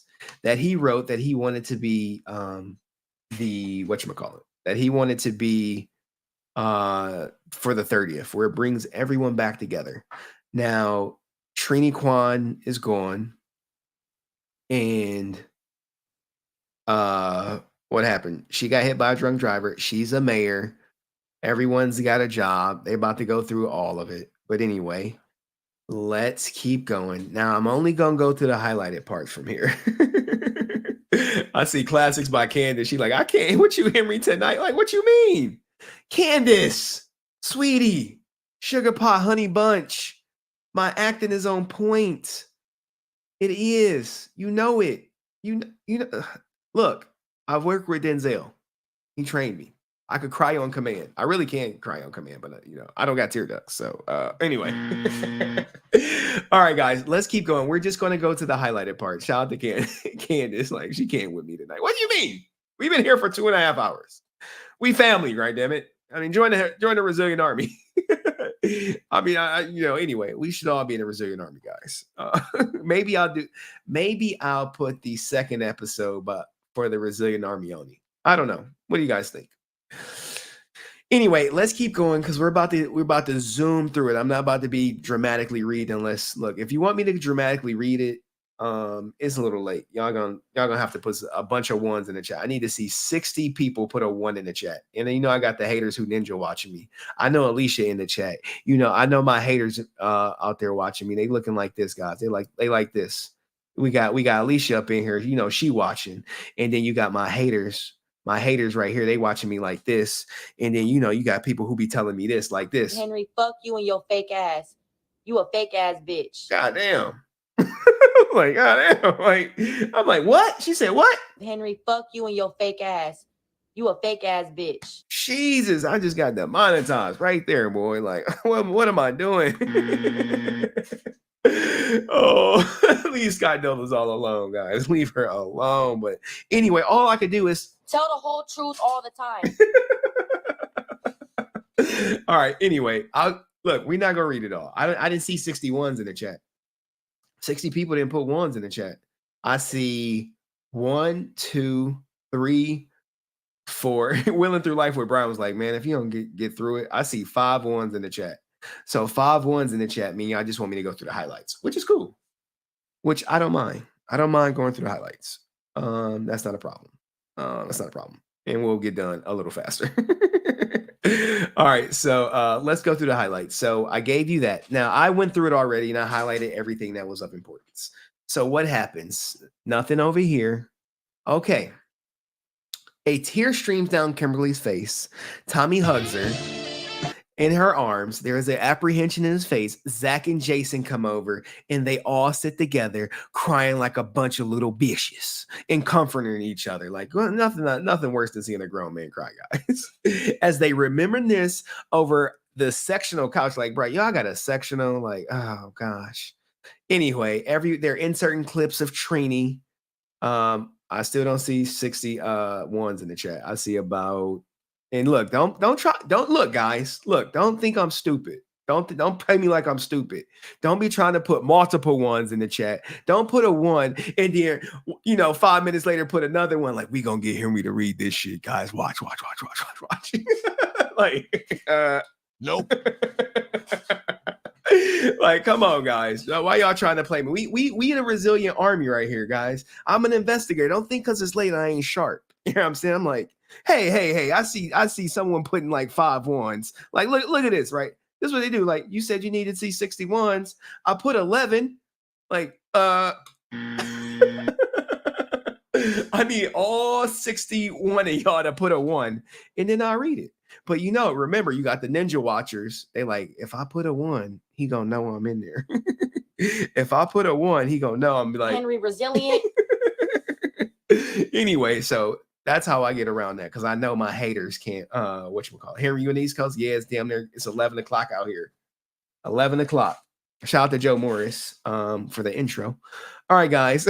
Since we didn't get 61s, you know what I'm saying? It is what it is. The flat earthers, the flat earthers, guys. The flat earthers, they not putting a 1. All right, guys. I know I'm chilling. All right. Let's be serious. Okay, guys, we're about to get back to the script. And we're at the point where Tommy says, she always made me feel important, She's someone instilled in me that I had value. Billy. We always had a strong connection. She understand me without even talking. I'm the man I am today because of her. Jason looks at Billy with a certain disdain. Hey, what? She changed my life. She changed my heart. I don't know how I'm going to do this without her. I mean, who's going to bail me out of jail, guys? Bad boys, bad boys. All right, let me make it bigger so y'all can see this shit. All right, I'm getting a little loopy. I should have a beer, but I'm not. I'm like, no, I don't want to wake up hungover. Kimberly says, we're here to help you in any way you need. Zach chimes in. Definitely. Angela and I can take the kids anytime you need a break. Like, who the fuck is Angela, bro? Like, what? Ryder and I can help. Tommy says, Ryder and I can help too if you need. You know what I'm saying? Tommy got that manly voice. Jason, Justin, you guys better not be playing Dance Go-Go Dance up there. We've all had this discussion. Only in the garage, goddammit. He losing his shit. He yelling at the kids. In the garage. Not down here. Not in your room. Not outside. Your fucking mom's dead. I don't know what the fuck I'm going to do. And I'm going to jail too much now. Oh my God. Who's going to bail me out? Anyway. What am I doing, guys? Nope. All right. Bring it down. Justin, oh shit. Got it. Jason just shaking his head. The interactive VR video games these kids play, these goddamn games. Jeez, I didn't do PPP for this. Zach says, Anastasia, you better not be involved in that. I'm not, Daddy. I'm good. We are kids giggling upstairs. They sniggling. Zach, it's her favorite game. I know she's lying. Why does Zach sound like that, though? Why the most manliest voices, Tommy and Jason? Billy, before Trini's accident happened, you were trying to get us back together. What the fuck for? Cameron, yeah, Trini said you guys had been talking a lot lately, and she said you hadn't heard your voice sound so nervous. Jason, like, hey, you was talking to my wife again? Hey, I know you be watching Henry, and you watch Henry. I know what time you on. You was talking to my wife? Billy, like, Jason, calm the fuck down. You know I don't like women. Billy, Billy's like, look, I'm not sure how this is the right time to get into this. When is the right time? Did she change you? When's the right time? Zach and Tommy and Kimberly look at each other uncomfortably. What the fuck is going on, man? Oh my goodness, guys, y'all making me have too much fun. Billy, look, you should never question her love for you. Jason, like, I don't. Jason and Billy share a tense moment. They looking at each other like this. They're like, is you fucking my wife? Billy like, nah, I don't fuck women. Are you sure? Anyway. Shout out to Jason. Shout out to ASJ, man. Shout out to everybody. Look, I'm being silly. We loopy. We after hours. I'm not going through this whole thing, but it's some interesting lines, man. It's some interesting lines. Someone said, "Please clip this." Like, oh, man, y'all want me to clip this shit? Like, goddamn. All right. Am I being disrespectful to the brand? I'm being disrespectful to the content. Let's keep going with the script, guys, because I'm trying to get my goddamn Oscar tonight. And y'all not gonna hold me back. I promise you not gonna hold me back. You know, y'all haters ain't gonna hold me back. The flat earthers ain't holding me back. You know what I'm saying? This divorce ain't holding me back. I'm out here. Anyway. All right. Jason said, I don't. Jason and Billy share that tense moment. Okay. Billy says, I've been trying to get us all back together because I believe something very sinister is happening to planet Earth. What about planet Mars? No, not planet Mars, not the moon, not planet Earth. Your lives, our children's lives are in serious danger from this unknown threat. We need to go somewhere private and talk about this, guys. We have to. We need to right now. Like, okay. Maybe I should get like this so y'all can see my face reacting. So you can see you know what I'm saying? You can see it in my face that it's urgent. We got to go somewhere right now. What about the Bat Cave? No, that's for Batman. We got to go to the Jason Cave. Wait, you got a Jason Cave? Yes. All right, I'm over here. I'm over here. I'm over here spoiling because I read ahead, guys. We need to go somewhere private. Certain things have to be kept private. Tony then chimed in. Tony, you back there? Anyway, let's keep it going. Zach, the kids are upstairs. They won't hear anything. No, this is private. Certain things have to be kept private. This is private, guys. This is double private. Jason, letting his guard down, points to a bookcase near the entrance to the den as he stands. Jason, hold on, guys. Samantha, Sam, you better not be fucking playing that goddamn game. I told you. What, Dad? Jeez. Samantha comes to the bottom of the stairs. We'll be right back. We're going out for a bit. Samantha, shocked. Are you kidding? Where is it? It's Mom's funeral, Dad. Are you going to spend some of that PPP money? Nope. Hey, get your ass upstairs before I smack you across the face, girl. Like, look, who you talking to your daddy like that? Jason, just keep an eye on your goddamn brothers and miss me with these goddamn jokes, all right, girls? Justin, yelling, I don't need a babysitter. Hey, your older sister in charge, little ninja. That's what we gonna do. Samantha stares at her father, rolls her eyes, dying. I hate you, Dad. I hate you too. But your mom gone, so we got to deal with each other. Maybe we should stay, Kimberly says. Tommy, Samantha, we all love your mom. Now get the fuck upstairs now. Listen to your dad once on the first time. When he tell you to do something once, you do it. Because back in my day, when Henry was young, if you didn't do it once, you was getting assaulted by your parent in the name of love. Samantha says, oh, I know, I've heard the stories. Whatever. Storms off. I'll call children's services if you hit me. I promise. Goddamn teenagers, Jason says. What can I say? They've got attitude. They're teenagers with attitude. Who are we? We were teenagers with attitude. Our kids are growing up to be just like us. I just got to keep them out of jail. Oh, my God. All right, guys. What do y'all think of this? Look, man, these need to be writing notes, okay? He wants to create a more adult version of Power Rangers, and I am here to consult, guys. I'm just consulting. Y'all getting some real live entertainment, okay? Y'all really like my ad-lib in the script? Because I'm being silly because I don't take this too seriously, but y'all like it. Y'all like it. I see we lost some people in the chat. They like, look, Henry, we wanted you to seriously read Power Rangers, and we don't appreciate you being silly and disrespecting our brand, the brand we grew up watching, and we got to leave you, and we gonna thumbs down your stream on the way out. So fuck you, Henry. Anyway. All right, guys, look, all right. Seriously. We going on goddamn 3 hours. All right, let's go.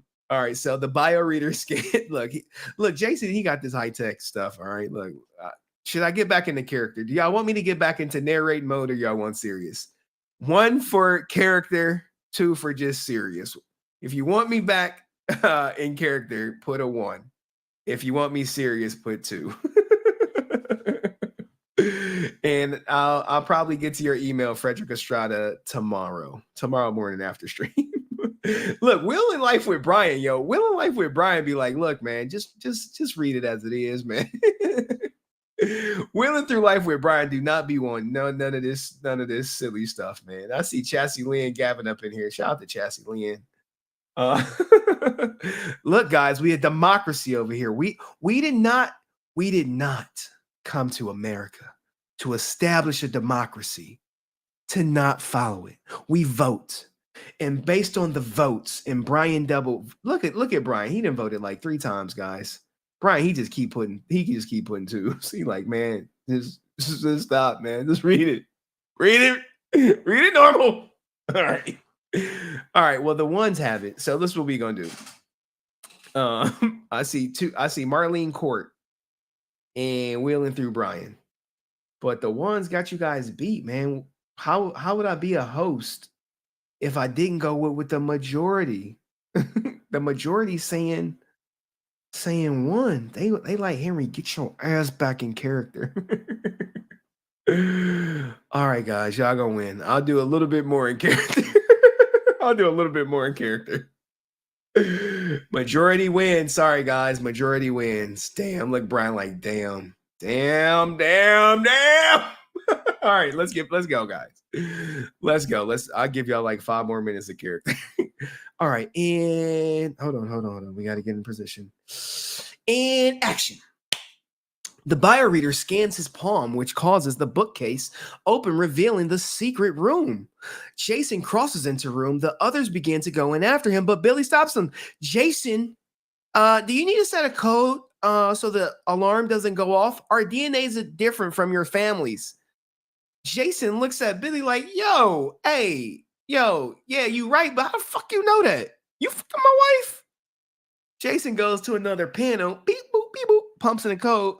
All right, it's safe now. The 4 Rangers enter the secret room, and the bookcase closes behind them. The book slides back into place, the shelf. Jason's son, Toby, has been hiding around the corner. He's amazed and shocked what he sees. He runs up the stairs to the other kids like, hey, y'all ain't gonna believe what Dad just did. You know what I'm saying? The 5 Rangers enter the high-tech doomsday bunker. They walk around the room. They take the surroundings. Bunk beds line one wall, a large conference table in the center with 6 chairs. Another wall has monitors and high-tech equipment on it. Uh-oh, here we go. Hip-hop keto Zach says, what the? Yo, Jay, what is this? Jason says, Trini's the mayor. I'm the police commissioner. We've had incredible threats. We need to be prepared for any circumstances. Tommy's like, wow, I'm so sorry for you both had to resort to such extreme measures for your safety, but goddamn, who threatened y'all? Thanos? Kimberly like, why did we have to come in here, bitch? You heard Billy say we needed privacy. Like, what the fuck? Billy, there's an incredible, difficult time for all of us, especially for you, Jason, but I need your help. And I want to make sure we're somewhere we could talk freely. Okay. And we know he funded this damn bunker with the PPP loan. We know he did. Don't act like he did. Toby comes running to the room. Hey guys, you're never gonna guess what I just saw. Justin like, yo, Toby, relax with your young ass, bro. We ain't trying to hear that shit. What'd you see, man? What'd you see? A secret room? Justin like, oh, what? Dad and the others disappeared into a secret room. Toby like, man, Toby, stop. Shut the fuck up. We chilling up here. Toby, no, guys. Don't disrespect me because I'm younger. The PPP bunker. Oh, my God. Justin, how many times have I... Oh, my God. Y'all cracking me up. Justin says, this is the kids, guys. How many times have I sworn before that we find it's a lie? Toby like, no, really, I swear, guys. I swear, I really mean it. Samantha like, remember when Mom told you a story about the boy who cried wolf? Nah, bitch. I know that story. This is true. I ain't crying wolf. I ain't crying wolf at all. Justin and Samantha go back to playing video games and watching YouTube. They're watching the HenryResilient channel. Rank on them. Ryder sees Toby's desperation. He puts his hands on Toby's shoulder like, look, bro. Ryder like, look, I believe you. Remember, Ryder is JDF's son. Ryder like, look, I believe you, little homie. Anastasia kneels down in front of Toby like, Anastasia, like, what the fuck? Like, she like, yo, I believe you too. Ryder like, come on. Remember, Anastasia is Zach's daughter. Ryder like, come on, show us where you saw them. Samantha, you guys are wasting your time. Justin like, bitch, shut up. Anyway, that's why you up here. Justin, Ryder nods to Samantha. Justin probably looks to Toby. Ryder, let's do this. Like, this is all the kid stuff. This ain't the good stuff. Okay, let's get back to our characters. Refresh the chat, guys. Refresh the chat. They saying it's stalling out. Kimberly, no way. Zach, you want us to ranger up again? Tommy, those powers were destroyed years ago. Jason, like, look, I got 3 kids that just lost their mom, and the federal government is about to be kicking in my door anytime. I can't just risk them losing another parent, guys. It's all or fucking nothing, man. Shit, I might be in jail tomorrow. Then it's like, look, Jason, you and Trini basically are in charge of Angel Grove. Zach, you work for United Nations. Tommy, you're a paleontologist. Kimberly, you're a famous singer. Like, you've all gone to do incredible things. I've been up there, pointing to the sky like a little dork. But no matter how far we've come, as individuals, nothing hasn't felt as important than we were a team, goddammit. A team! We the OGs. Y'all talking about pizza, but we talking about OGs in the script. Zach says, when were we Power Rangers? Be like, I've seen some things, man. I got 4 eyes for crying out loud. Shit, I see more than y'all. Tommy like, we've all seen some things, goddammit. We used to fight and destroy some really crazy things. Look, Billy like, chill the fuck out, y'all. My point is this. There's a darkness coming. Something far superior than we ever seen. I have seen it. I've experienced it. It fucking terrifies me. It's keeping me up at night, okay? Which these days isn't easy. Are you with me, guys? Let me ask you this. You think over the past 2 months, you guys have gotten a splinter? A random splinter? You don't, guys, you haven't gotten a random splinter. You know, when you rubbing wood, you sanding some wood and the wood, the sandpaper slip off and your finger go and you get a little thing. You got to get the tweezers to get it out. We talking about splinters? What we talking about? We not, look, is Shredder coming for us? Is Stano coming for us? Or is Master Splinter coming for us?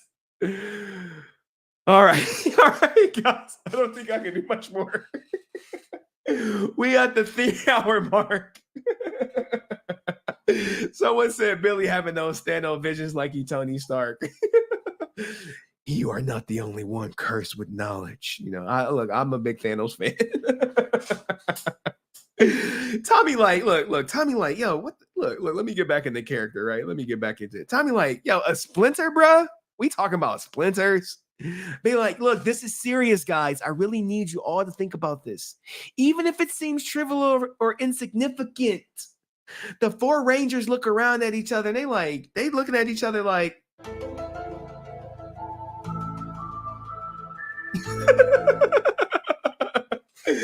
oh shit. Let's keep it going. Kimberly, I was gardening about a month ago and I got a splinter in my right index finger. I thought it was odd. I tried to get it out, but couldn't. Eventually, it just disappeared. Tommy like, yo, about 2 weeks ago, I was practicing a kata with a bow staff and felt a slice in my right hand. I looked at my palm and I noticed a splinter. It was strange, but I brushed it off because the staff was made of wood. I forgot about it all until now. Like, oh shit. Are they converting us to flat earthers? Billy like, yo, Zach, Jason? Jason, like, what is this about? The only thing I got notified was that I was about to be charged with PPP wire fraud. Like, what's going on? Billy, like, look, can you remember anything like it? It's imperative for you to remember. Jason takes a moment. He like, nah, no splinters, man. The only weird thing I remember is Trini and I getting stung by a bee. Was buzzing around. We was out there. I was like, bzz, bzz, bzz. I went to smack it. I got fucking stung, man. Stung me right here. Right there, guys. It stung me. Okay, guys, if you're lost, if you haven't been following, I see Francis like, no, I'm not going to lie, I'm lost. All right, okay.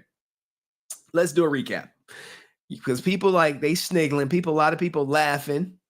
Y'all, some people like, man, we ain't even paying any attention. We talking about pineapples on pizza, which is reprehensible. Should be a cardinal sin, but you know. Italians everywhere are looking at you in disgust. People in Italy are coming to your house to kick in your door. FBI, open up! All right, so look, Dust is drunk. All right. Okay, so what happened? Trini was the mayor. She got taken out by a drunk driver. She is gone. She dead. This is the day of the funeral. And I'm getting serious. So wheeling with Brian, he like, yeah, man, be serious. Let's talk about it. Okay. Fuck them people who putting pineapples on pizza. Fuck y'all. Cinco de Drinko. Shout out to y'all for rocking with me for 3 hours on this stream. All right. So let's get back to it. Trini is gone. She got hit by a drunk driver. They're at the funeral. Everyone's coming together. They got kids. They're older. Everyone's 47 for some strange reason. No one's 48. No one's 46. They're all 47. So they all was born in the same year and all that good stuff. But you know, Power Ranger scripts don't really make sense. All that good stuff. And they go into the PPP bunker. And what happens is they discover that Billy's like, has everyone gotten a splinter? Okay. Everyone's gotten a splinter. Henry mad right now? No, I'm just like, look, guys. I almost thought he was gonna say she got hit by a car. No. Y'all would never catch me mad. All right, look, y'all. Look, if you want to eat pineapples on pizza, then there is a place in hell for you, my friend, and it's hot, and you can eat all the pineapples on all the pizza you want. But if you come to my house and you say I got pizza, and I see some goddamn pineapples on it, I might punch you in the face. On site. On site. All right, so where are we at? They're talking about splinters, not master splinters, but just splinters in their hand. And from here, I'll just go through the highlighted portions because it is kind of like, you know, thing, right? So look, Billy uses his look, this is so nerdy. Billy uses his high-tech phone to magnify a splinter photo of the splinter project onto a large screen monitor on the wall. The more it becomes magnified, the more we are able to make out a bee emblem. It looks like the new villain may be Beyonce in the center of the splinter. Billy says, welcome to Operation Buzzkill. As in people who putting pepperoni on pizza is killing my buzz. Anyway, we go down. And Tommy is like, look, man, we rid the earth of stuff like fucking Rita Repulsa. We got Rita out of here. We packed her ass out. We stumped her out. Oh shit. Rita, where you at? Rita. We packed her ass out. She is gone. She is dead. We killed her and her husband. You know what I'm saying? We saw our master die. The world is very lucky to have you. He and gone. So am I. May the power protect. DMX looking at y'all like, what's really good? Anyway, Kimberly, can you take the splinters out too? Let's just scroll towards the end. Tommy, they're saying that every human on the planet has been stung. Okay, so now every human has been stung with these splinters. Billy's like, precisely. So someone is trying to take over the planet by stinging y'all. They're like, what happens next? Jason says, Billy, you said it was even worse for Trini and I. Why? All right, Billy, like, look, man, I believe I haven't been able to isolate why some individuals actually get bee stings as opposed to a sliver, but it doesn't seem like the people that are getting these bee stings are people in high-powered positions. I'm really surprised you weren't stung by a bee. Are you certain you didn't get stung? Zach, I'd remember getting stung by a bee. I'm allergic. Of course you are allergic, Zach. Of course, Zach would be allergic to bee stings. I'm just, come on, man. Like, Zach. Anyway, may the power And let the power protect you. Okay, so we scroll down, right? Now I'm just gonna give you the quick version because I'm like, man, this script is a little. It's funny when I read it, but for the most part, it's a little weak sauce. Kimberly puts on her communicator. Everyone steadies themselves and pushes the 2 buttons on their communicator that teleports. As soon as they teleport, the yellow commuter falls to the ground. All right, here we go. The yellow communicator falls to the ground because guess what? We need to replace the yellow ranger. Okay. And all y'all R. Kelly fans talking about y'all could touch the sky in the goddamn chat. Y'all like, how dare you? I'm over here reading this goddamn script for y'all. Y'all just like, look, I'm putting pineapples on pizza and we touching the sky. Some people are drunk. Some people didn't drop their goddamn pizza. And we just here because we family. Okay, so the kids end up finding the freaking thing and they teleport out. Everyone then teleported out. We out, okay? Look, if y'all lost attention on this script, imagine how y'all would be watching it. Maybe it'll look better. But he really has to liven it up. He really has to liven it up. See, I'm scrolling through. Nothing is highlighted. That means nothing is of interest. I've already read through it. All right, so here we go.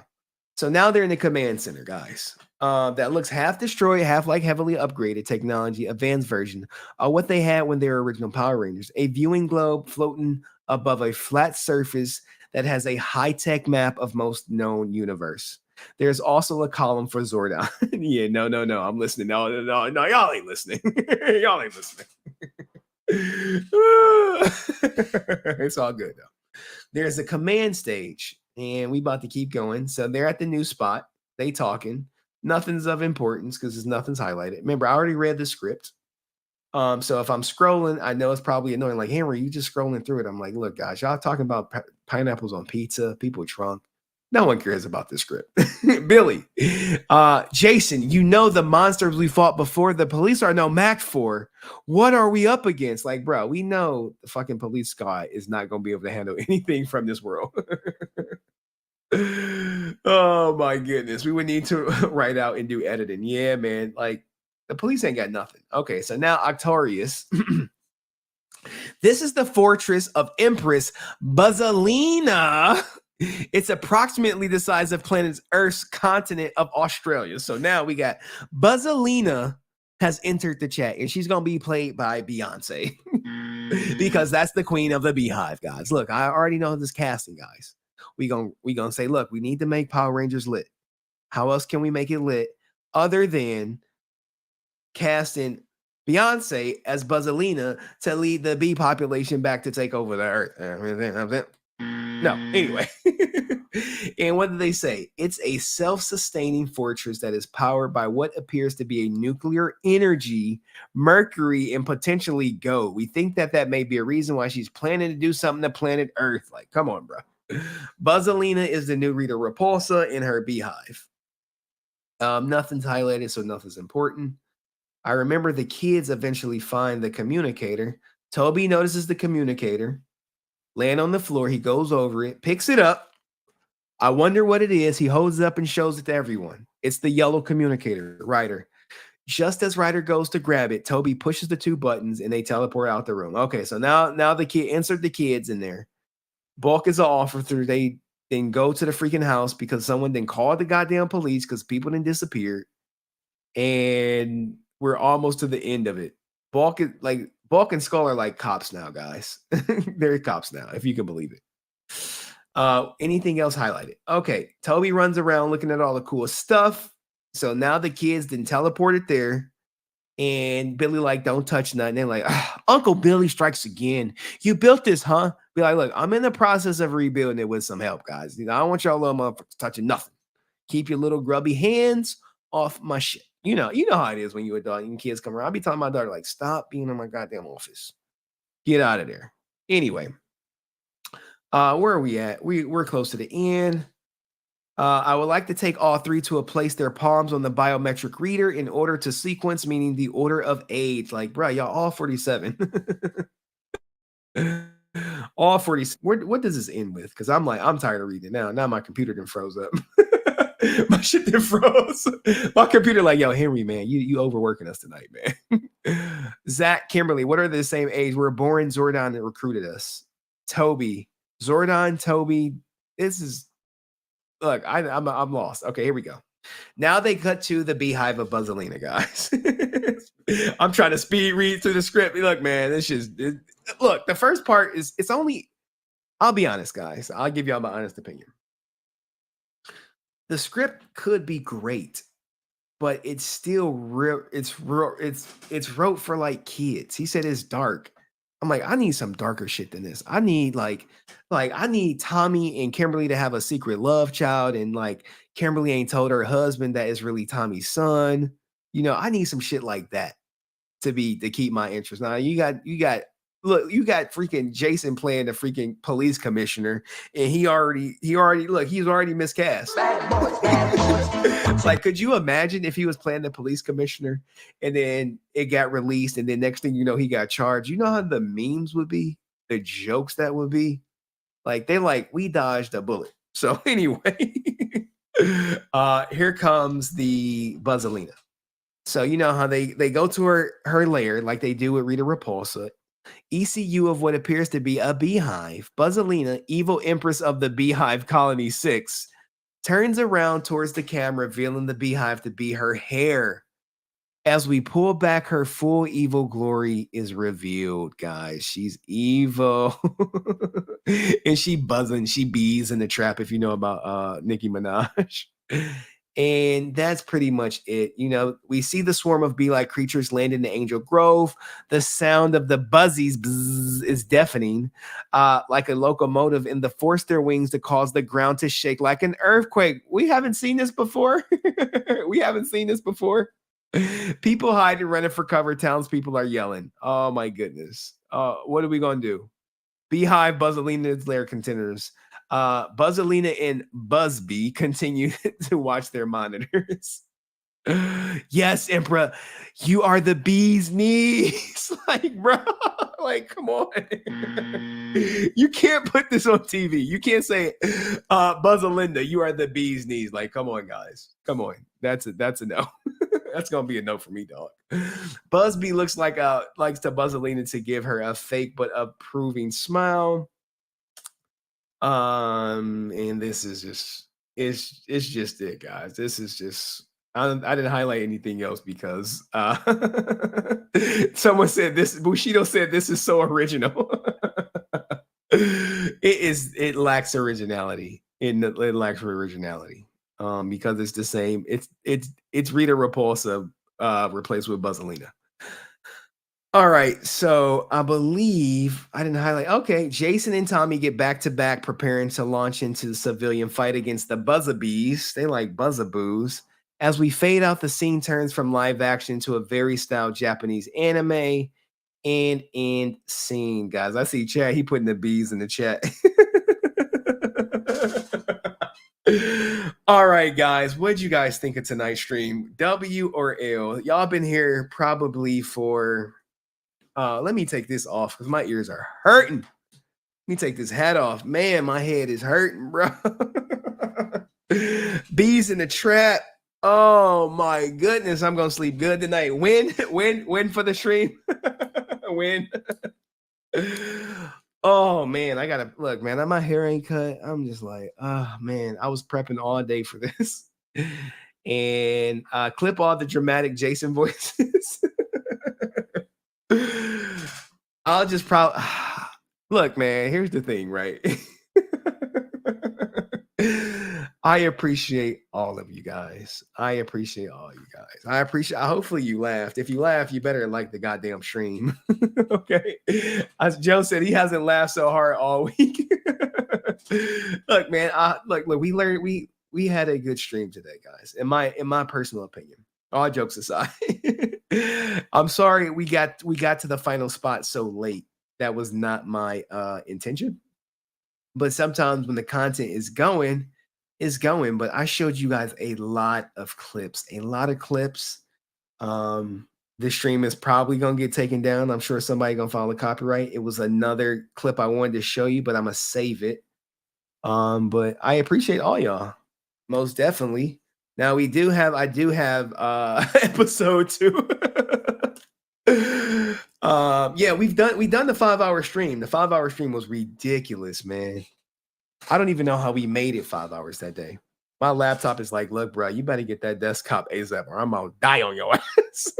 Like, even my laptop, like, bro, don't ever do this shit again. Anyway, everyone streamed in their pants. Yeah, I'm in my pants. Look, if I stand, look, all I got on my Stay Resilient shirt. I only wear my merch now. If you want to get some, you can get some. I think the links are in the description. But any questions, if I drop the link, who gonna come up? I really want someone new to come up. I'll drop the link for someone new. That's someone new. If you ain't never came up before, hit the link. If you came up before, don't hit the link. Don't hit the link. I want someone new to, you know, or Francis could come up. Francis come up. If someone drunk, they want to come up, man. I dropped the link, guys. Frederick Estrada, I owe you a response to your email. What you're going through is very serious, but it's easy. It's an easy fix. I actually would, but I'm way too drunk. Dust, man. Just hit the link. Hit the link, man. Look at me. Look, Joe Morris. Joe Morris comes in from long range, guys. What does he say? Hey, this might not be an Oscar, but then again, you can't spend an Oscar. Yeah, you're right. Joe Morris, I appreciate you. And if you notice, Joe Morris, I used the clip that you sent to me via Instagram DM on the opener. Y'all like, what clip was Joe Morris's? All right, I'll play it while we wait for someone to hit the link. This was the clip that Joe Morris sent in right here, guys. It is your duty as a Power Ranger to save the universe. I'm at my job. I'm 40 years old. This is getting hard to do as a side hustle. You should probably call the military at this point. Not to mention I got a wife and 2 kids. She's starting to think I'm having an affair because I'm just morphing and disappearing all the time. She doesn't know I'm just talking to a giant head. All right, it's morphing time. That's what everyone looking like as they morph. Thank you, Joe Morris, for the donation. I appreciate you and the content, guys. That's right, guys. If you have a clip or something you want me to show or whatever, send it to me on Instagram, or you could message me on Discord. I'll show you what was happening on Discord today. We were having a good old time on Discord. Let me stop the screen. And Discord, what were we doing on Discord, guys? We were showing our blue emojis. You like, Henry, you got Discord? Yeah. Someone want to come up. Someone new. I see my man Shawn. You know Shawn to come up. Brent, you want to come up? You know, everybody ready to kick your back in. I want someone new, goddammit. I do want someone new. But what ends up happening is I don't be getting anyone new. All right, so here is my Discord. If you were over here, this is what we were doing today. We were just posting whatchamacallit, memes in the Discord. I mean GIFs. GIFs in the Discord. Link is posted at the top. Like the stream on the way out. We just chilling. Now I may say something crazy, I may not. But Discord is where I be at. And we just having a good old time. Just posting stuff. And look at Nathan talking about the blicky. I think Nathan, he didn't checked out. He was like, anyway. Shout out to everybody. Let me get this off screen. And we got everyone's favorite. Everyone's favorite is in the back, guys. And he doesn't look at he's at work. Brent, everyone's favorite. Everyone spam them Brents in the chat. I know y'all love this guy. I know you love him. The man everyone loves to hate, but none will come up unless Shawn Riha about to come up. I knew it was Shawn. What's up, Brent? What did you say to piss everybody off today, man? What did you say? Apparently someone was talking about why JDF wasn't doing the special. And I just responded to him, and I just said, JDF said that there were no original Rangers, and that's a pure fact. And if you want to just call me flat earther, I can send you the video and the link of the video. So you know what I'm gonna do, Brent? I think me and you need to do a joint stream where you send me everything you want to present, and we just present it, and you have to be up here all the time. And you gotta have your internet. And it'd be probably for members only, because only members know your ass. When I do XQC stuff, they'd be like, who is this Brent guy? I mean, I was just answering a question in the chat, and then I just told him what JDF said in public. Whether that's the quote unquote real reason, I'm not JDF, but I'm just posting the reason that he gave. Okay, so Brent is just posting public information. Can you put together a stream, Brent? You know how to put together one? You want me to put together a stream? Put together a stream. I could do y'all want to see a Brent only stream, like where me and Brent is up here going through his videos that he present? And shout out to my guy Dust. What does Dust say? He says the 3 typical average kids found a haunted mansion just by chance, free a ghost, and now they're Beetleborgs. Yeah, Beetleborgs. Thank you, Dust. Dust drunk, man. But would you be open to that, Brent? Sure. I mean, I could, because you have all the videos that I sent you. I mean, I'll just put all those. You have to compile them and come up with a theme, come up with a thumbnail, and then we'll do a members only Brent stream, because members know you and they may want to, kick your back in or see what evidence you have to present. But you got to present it kind of like I do. Hey, this video, this is your statement. This is the video that confirms it. Kind of like that.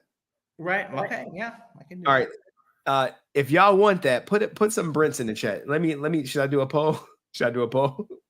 We up late, guys. 70% won the read it out. Ladies and Brents. So look, Cheyenne said, yeah. Can you read the chat, or are you reading the chat or no? I'm not reading the chat, but I look at Robert Day's like, I'll referee. All right. Well, thank you, Brent. What do you think was the most interesting thing about Davidyost? And how was my reading, and how was that script? I don't like the script in terms of like the content, like the actual. I don't think it would have been very good. But then again, Power Rangers is not about quality. Is not Oscar-worthy content. It's more about entertainment and personalities and all that kind of stuff. About selling toys. And selling toys, especially.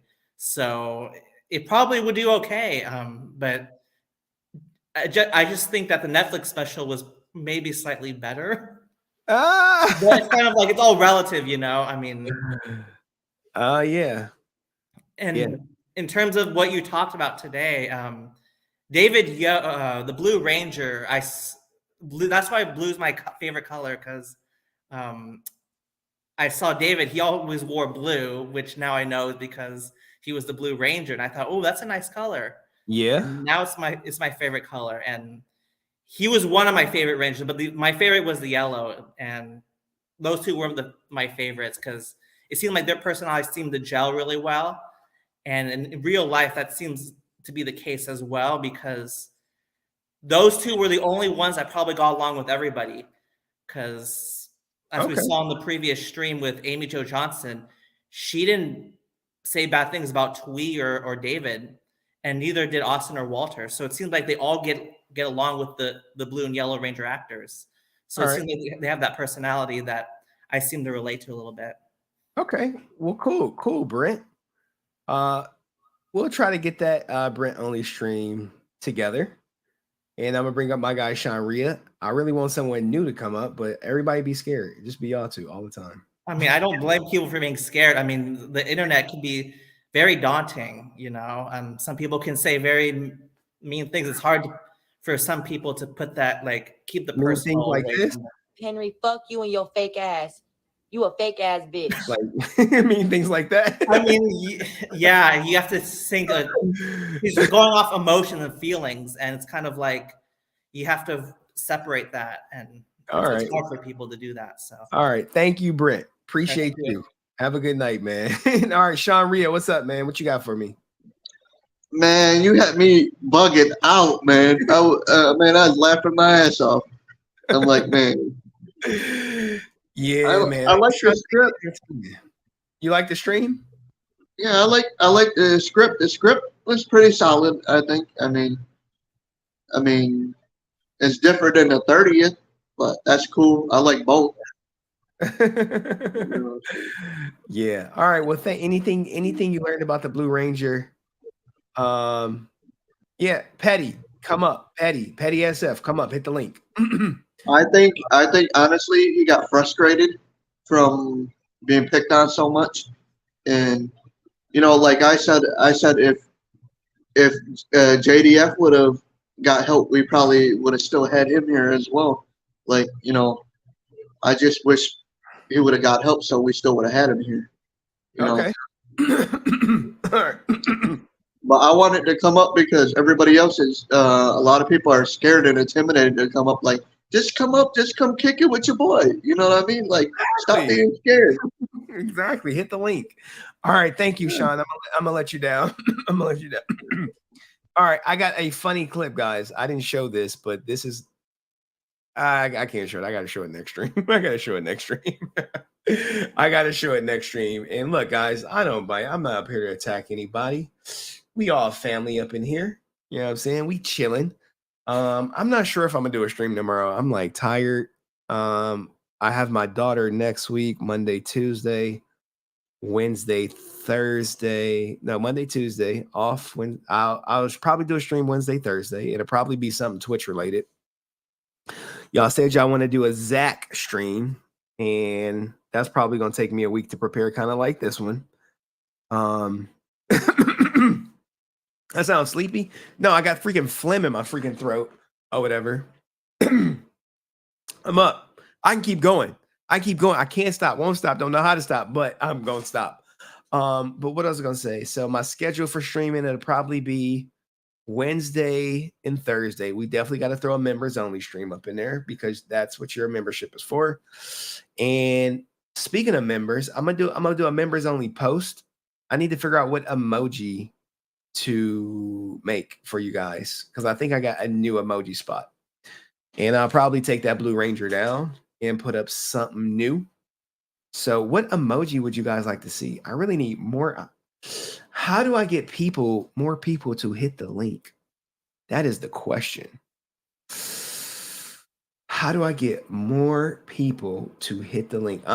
Petty ASF said I'm trying to get on, and I want Petty ASF to get on because I want to talk to that person because we had an email conversation. But in the meantime, in between time, don't make us all cam up. All right, you don't want to cam up, Joe? You got to talk to me on Discord or something. If you don't want to cam up, you can just hit Discord voice, and then we could chat on Discord voice. It's very easy. Just hit if I see anyone go to a voice channel in Discord, we can talk there. A black morpher emoji. No. We got a celebrity. I gotta tell her to put some goddamn clothes on. She got her tongue out and shit, boy. Let me tell you, these women, boy.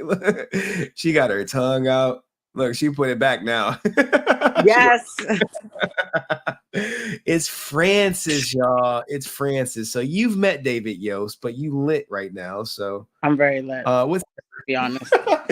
maybe you shouldn't tell any stories. Stephanie. Why? I'm not that lit. Okay. Stephanie, turn your cam on. What's up, Francis? What would you like to share as your eyes look like they Chinese? I'm always chinky. It's Okay. my glasses though. She like, they're always chinky. Aren't they always chinky? yeah. A little. Yeah. What's up? No, but David is amazing. I think it's just some people have like this conception of him because he's a little dry, but it's not because it doesn't mean that he's rude. You know what I mean? It's just that he's kind of like not that he's a lot older, but he is older than the rest of them. So he's more serious. But like I've gone out with him and Jason together, and it was crazy. Like we went to this Italian restaurant, and I don't know how the conversation turned into balls and balls in my mouth because we were eating meatballs. But it's like, he's like funny. It's like a dry sense of humor, but funny. You got balls in your mouth, Francis? I was eating spaghetti and meatballs, and they were making fun of me. Talking about food. Okay, I thought you were talking about. But then as I was eating the meatballs, David was actually the one who was like, "Hey, Francis, do you like balls in your mouth?" And it just turned downhill. Someone said Henry be crushing on Francis. What? Well, maybe it's vice versa, guys. Maybe it's vice versa. She like come out to New York, and I'm like always like, nope. Anyway. No, I am not the one to come out to New York. Anyway, you be lying, telling me that you're in places that you're not. Everybody know I live in Rhode Island. Whatever. It's public record. Anyway. But no, David is a good guy. Right. He's very, very nice. I don't know. Somebody said something about there. Huh? I got someone else back there. They not more important than you, but your story, like, look, he's a great guy, and I'm freezing up. Oh well. Then put everybody else. What? Love you guys. Right. She told me she loved me the other day too. I was like, Francis, you've been drinking? No, it's just normal. Like I'm the type of person that'd be like, okay, I love you, bye. It's not. All right, let me bring up my girl Steph or Patty ASF. All right. Okay. Bye, All right. guys. Thank you, Francis. Patty ASF has entered the chat, y'all. Patty ASF, what is going on? What is going on? What's going on? What's good, bro? You tell me. This whole time you was like, my man, this guy. I'm like, the whole time I'm like, I'm a female.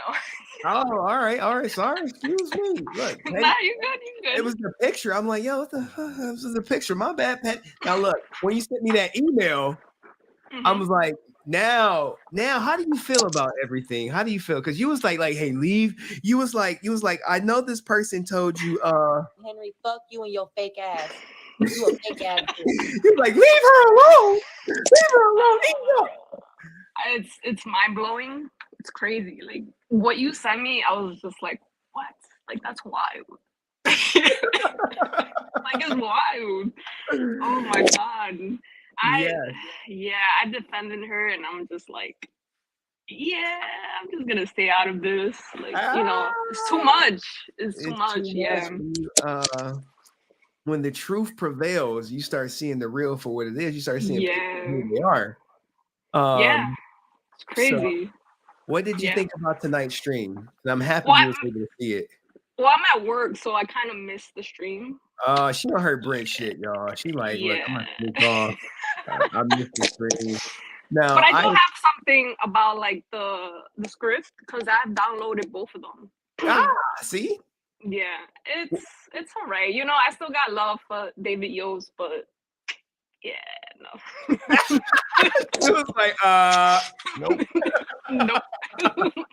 Yo. Oh my goodness. Well, I appreciate you. Anything you would like to tell the audience on your first time coming up that I did not bite and you were not attacked? And now I know Patty ASF is a female, guys.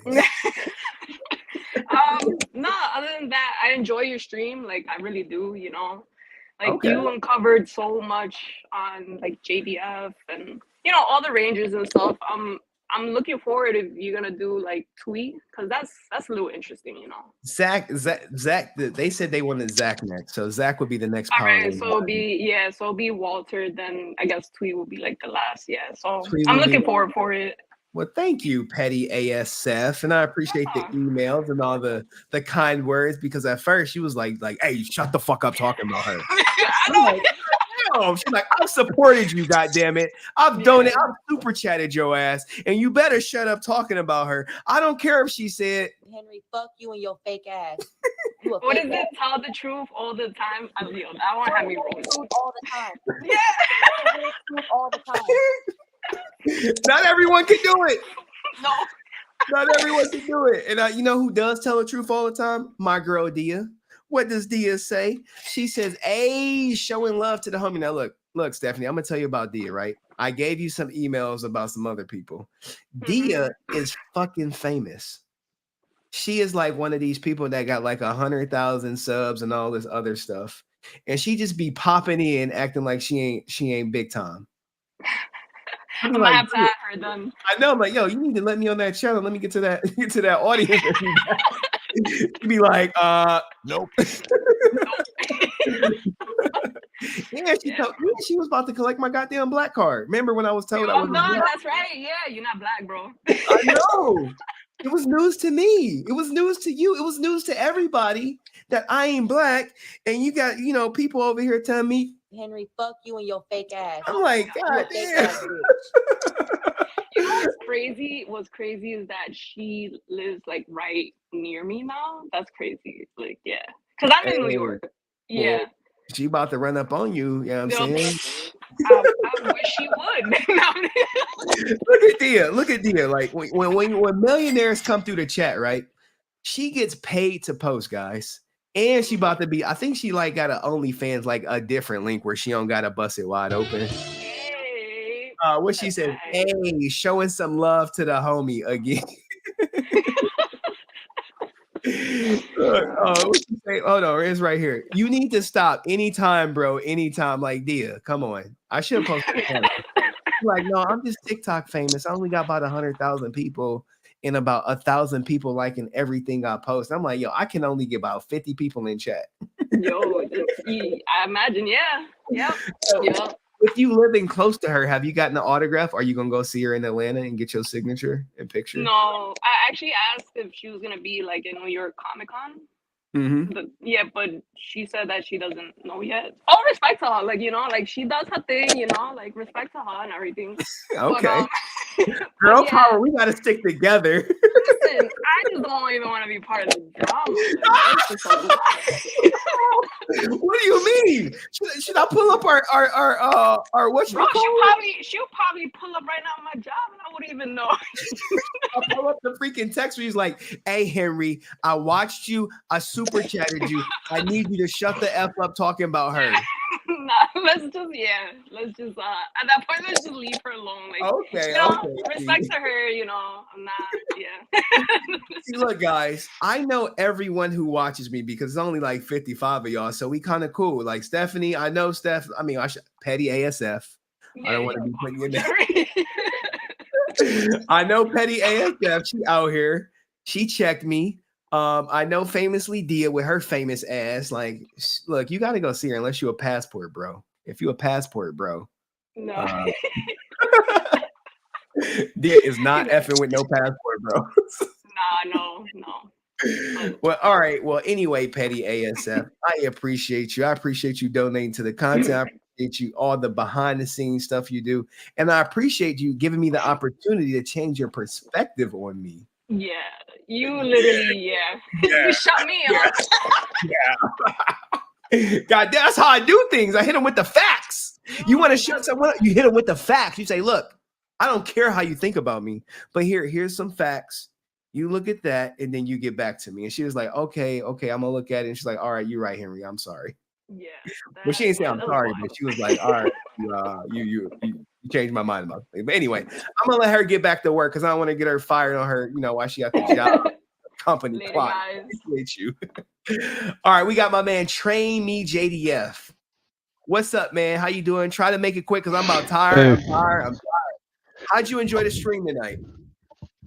No, it was pretty good, man. I knew a lot with Davidyost because I remember seeing the no Spandex stuff, and he did a real good job. And I thought that stuff that happened to him, and that's just how they rolled back in the 90s for whatever reason, and they couldn't do a live and let live type deal. My thing is, I don't care who you sleep with. I don't care what you do behind closed doors. I don't care if you bring them out. Like, the whole thing is that, it's a live and let live type deal. And right. I met him once. He's a real nice guy, real cool. I never had any issues with any of the Rangers that I met. With probably the only one I might have was Austin St. John. I was like, yeah, I told just going to get an autograph from this guy.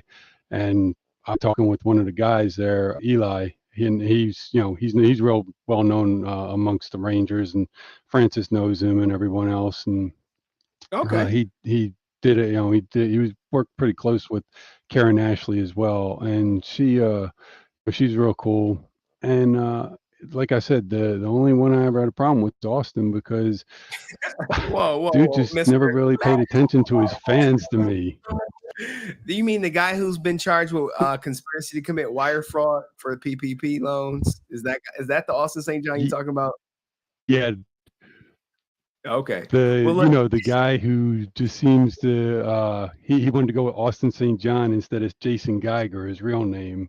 So I mean, back in the day when him and Jason had some beef, Jason called him out on that. He's like, "Why you got to go through that?" He told the story about how Jason Geiger went out there and he got mad. He was like, "There's too many Jason Narvi. You got David Frank. You got me." He's like, "I'm changing my name," and he just writes out.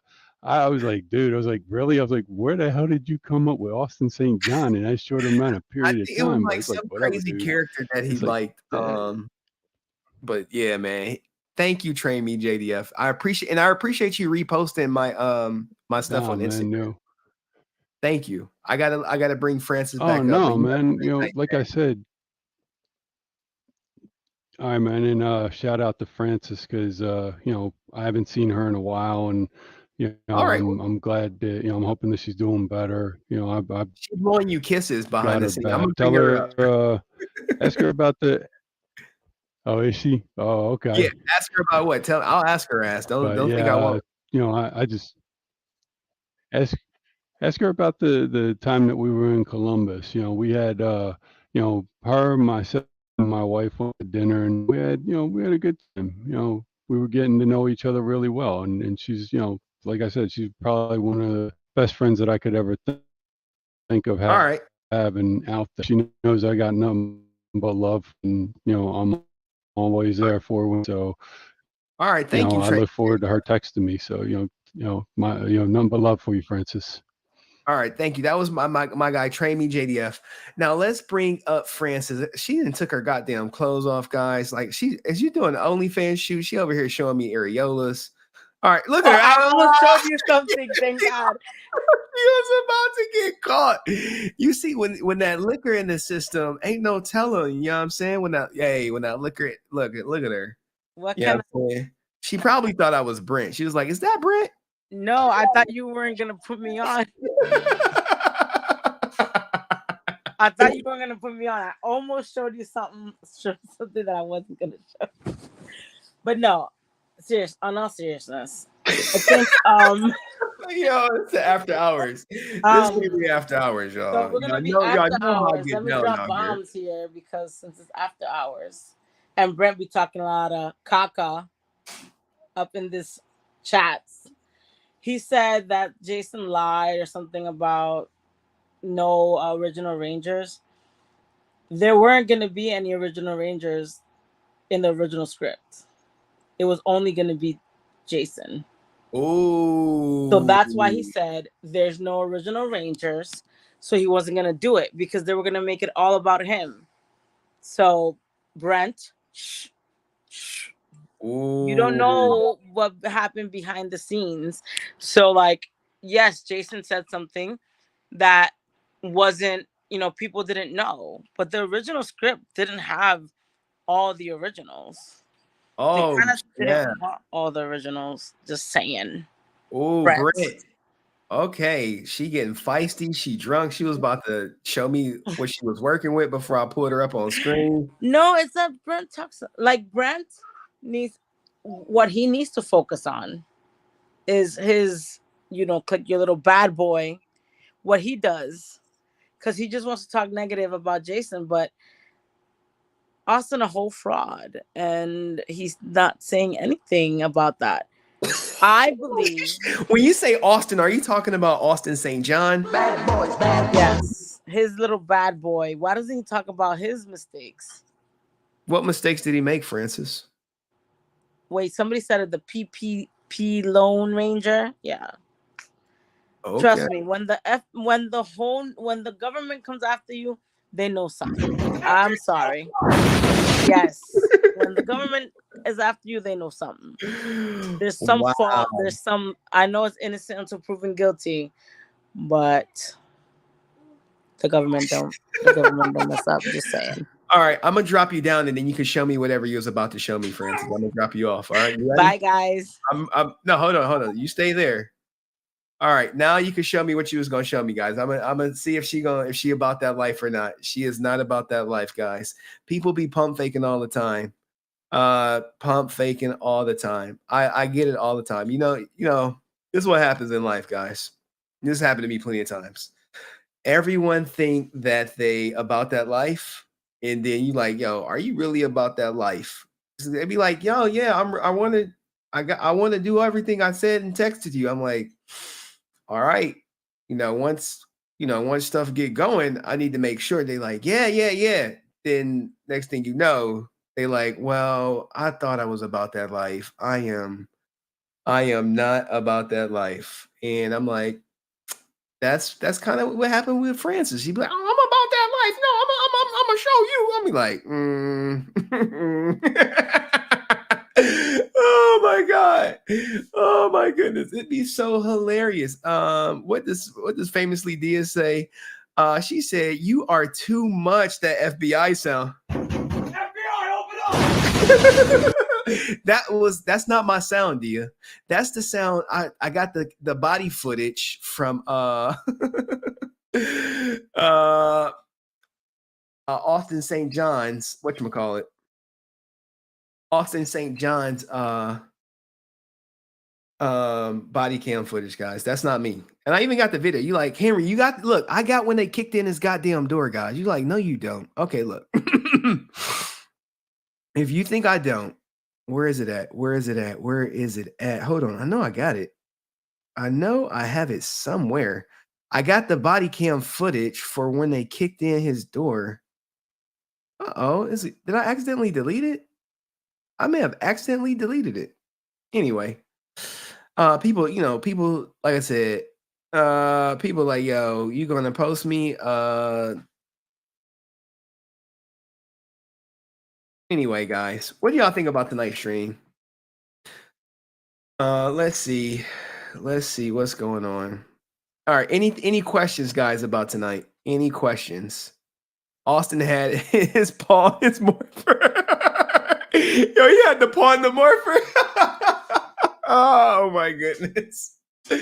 All right, Bushido Blade Warrior said loved every minute. We got pump fakers in the back. And okay. Maybe I should end the stream. Any questions, guys? I'll probably do a stream tomorrow. I don't know when I'm tired of shit.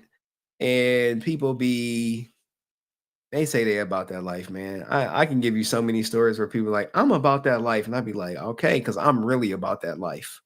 And I've given you story after story to say, I am about that life.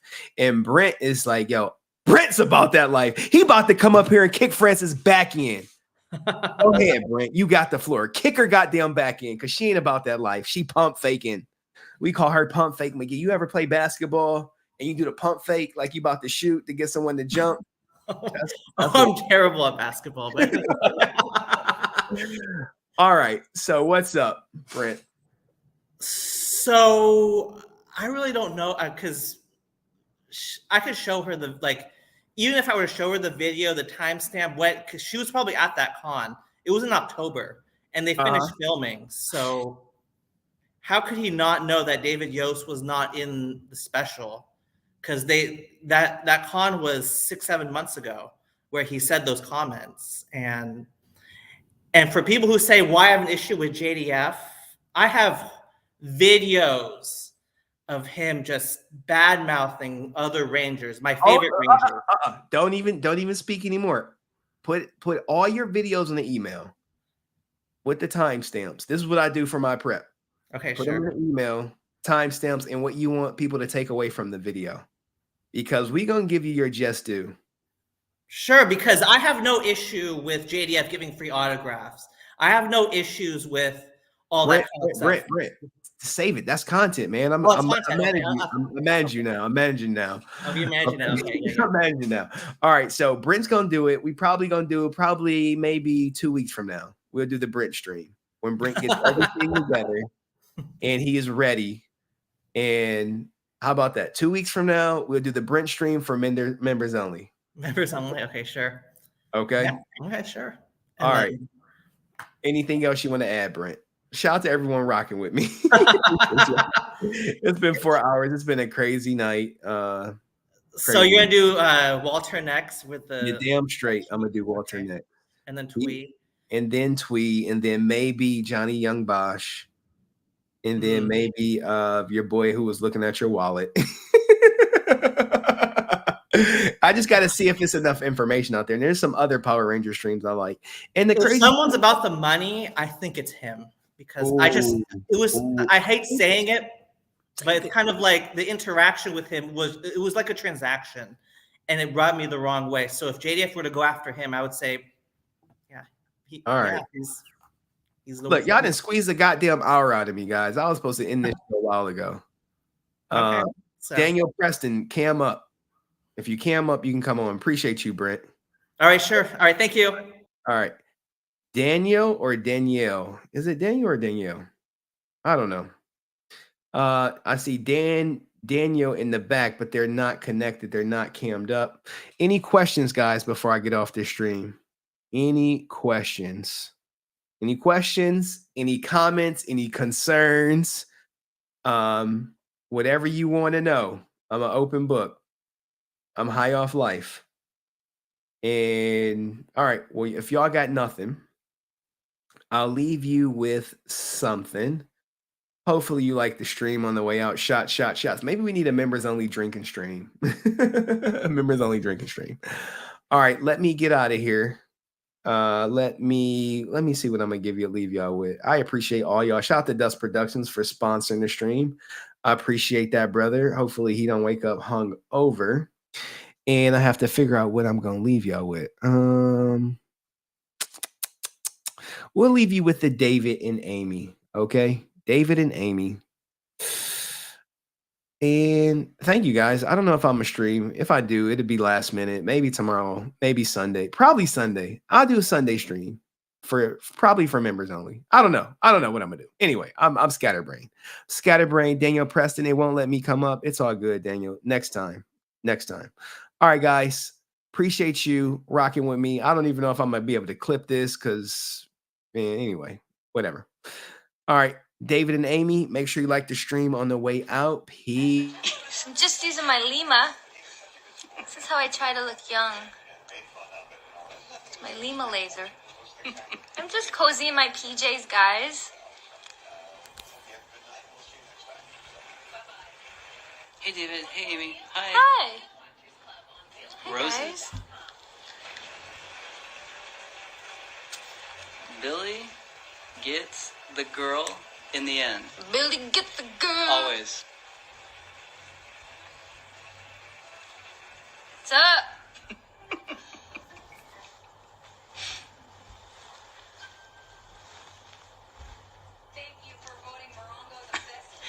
I mean, we're just sitting here staring at them. I'm just using Yes, I use the red light. I use the red light mask. Cool. Uptown.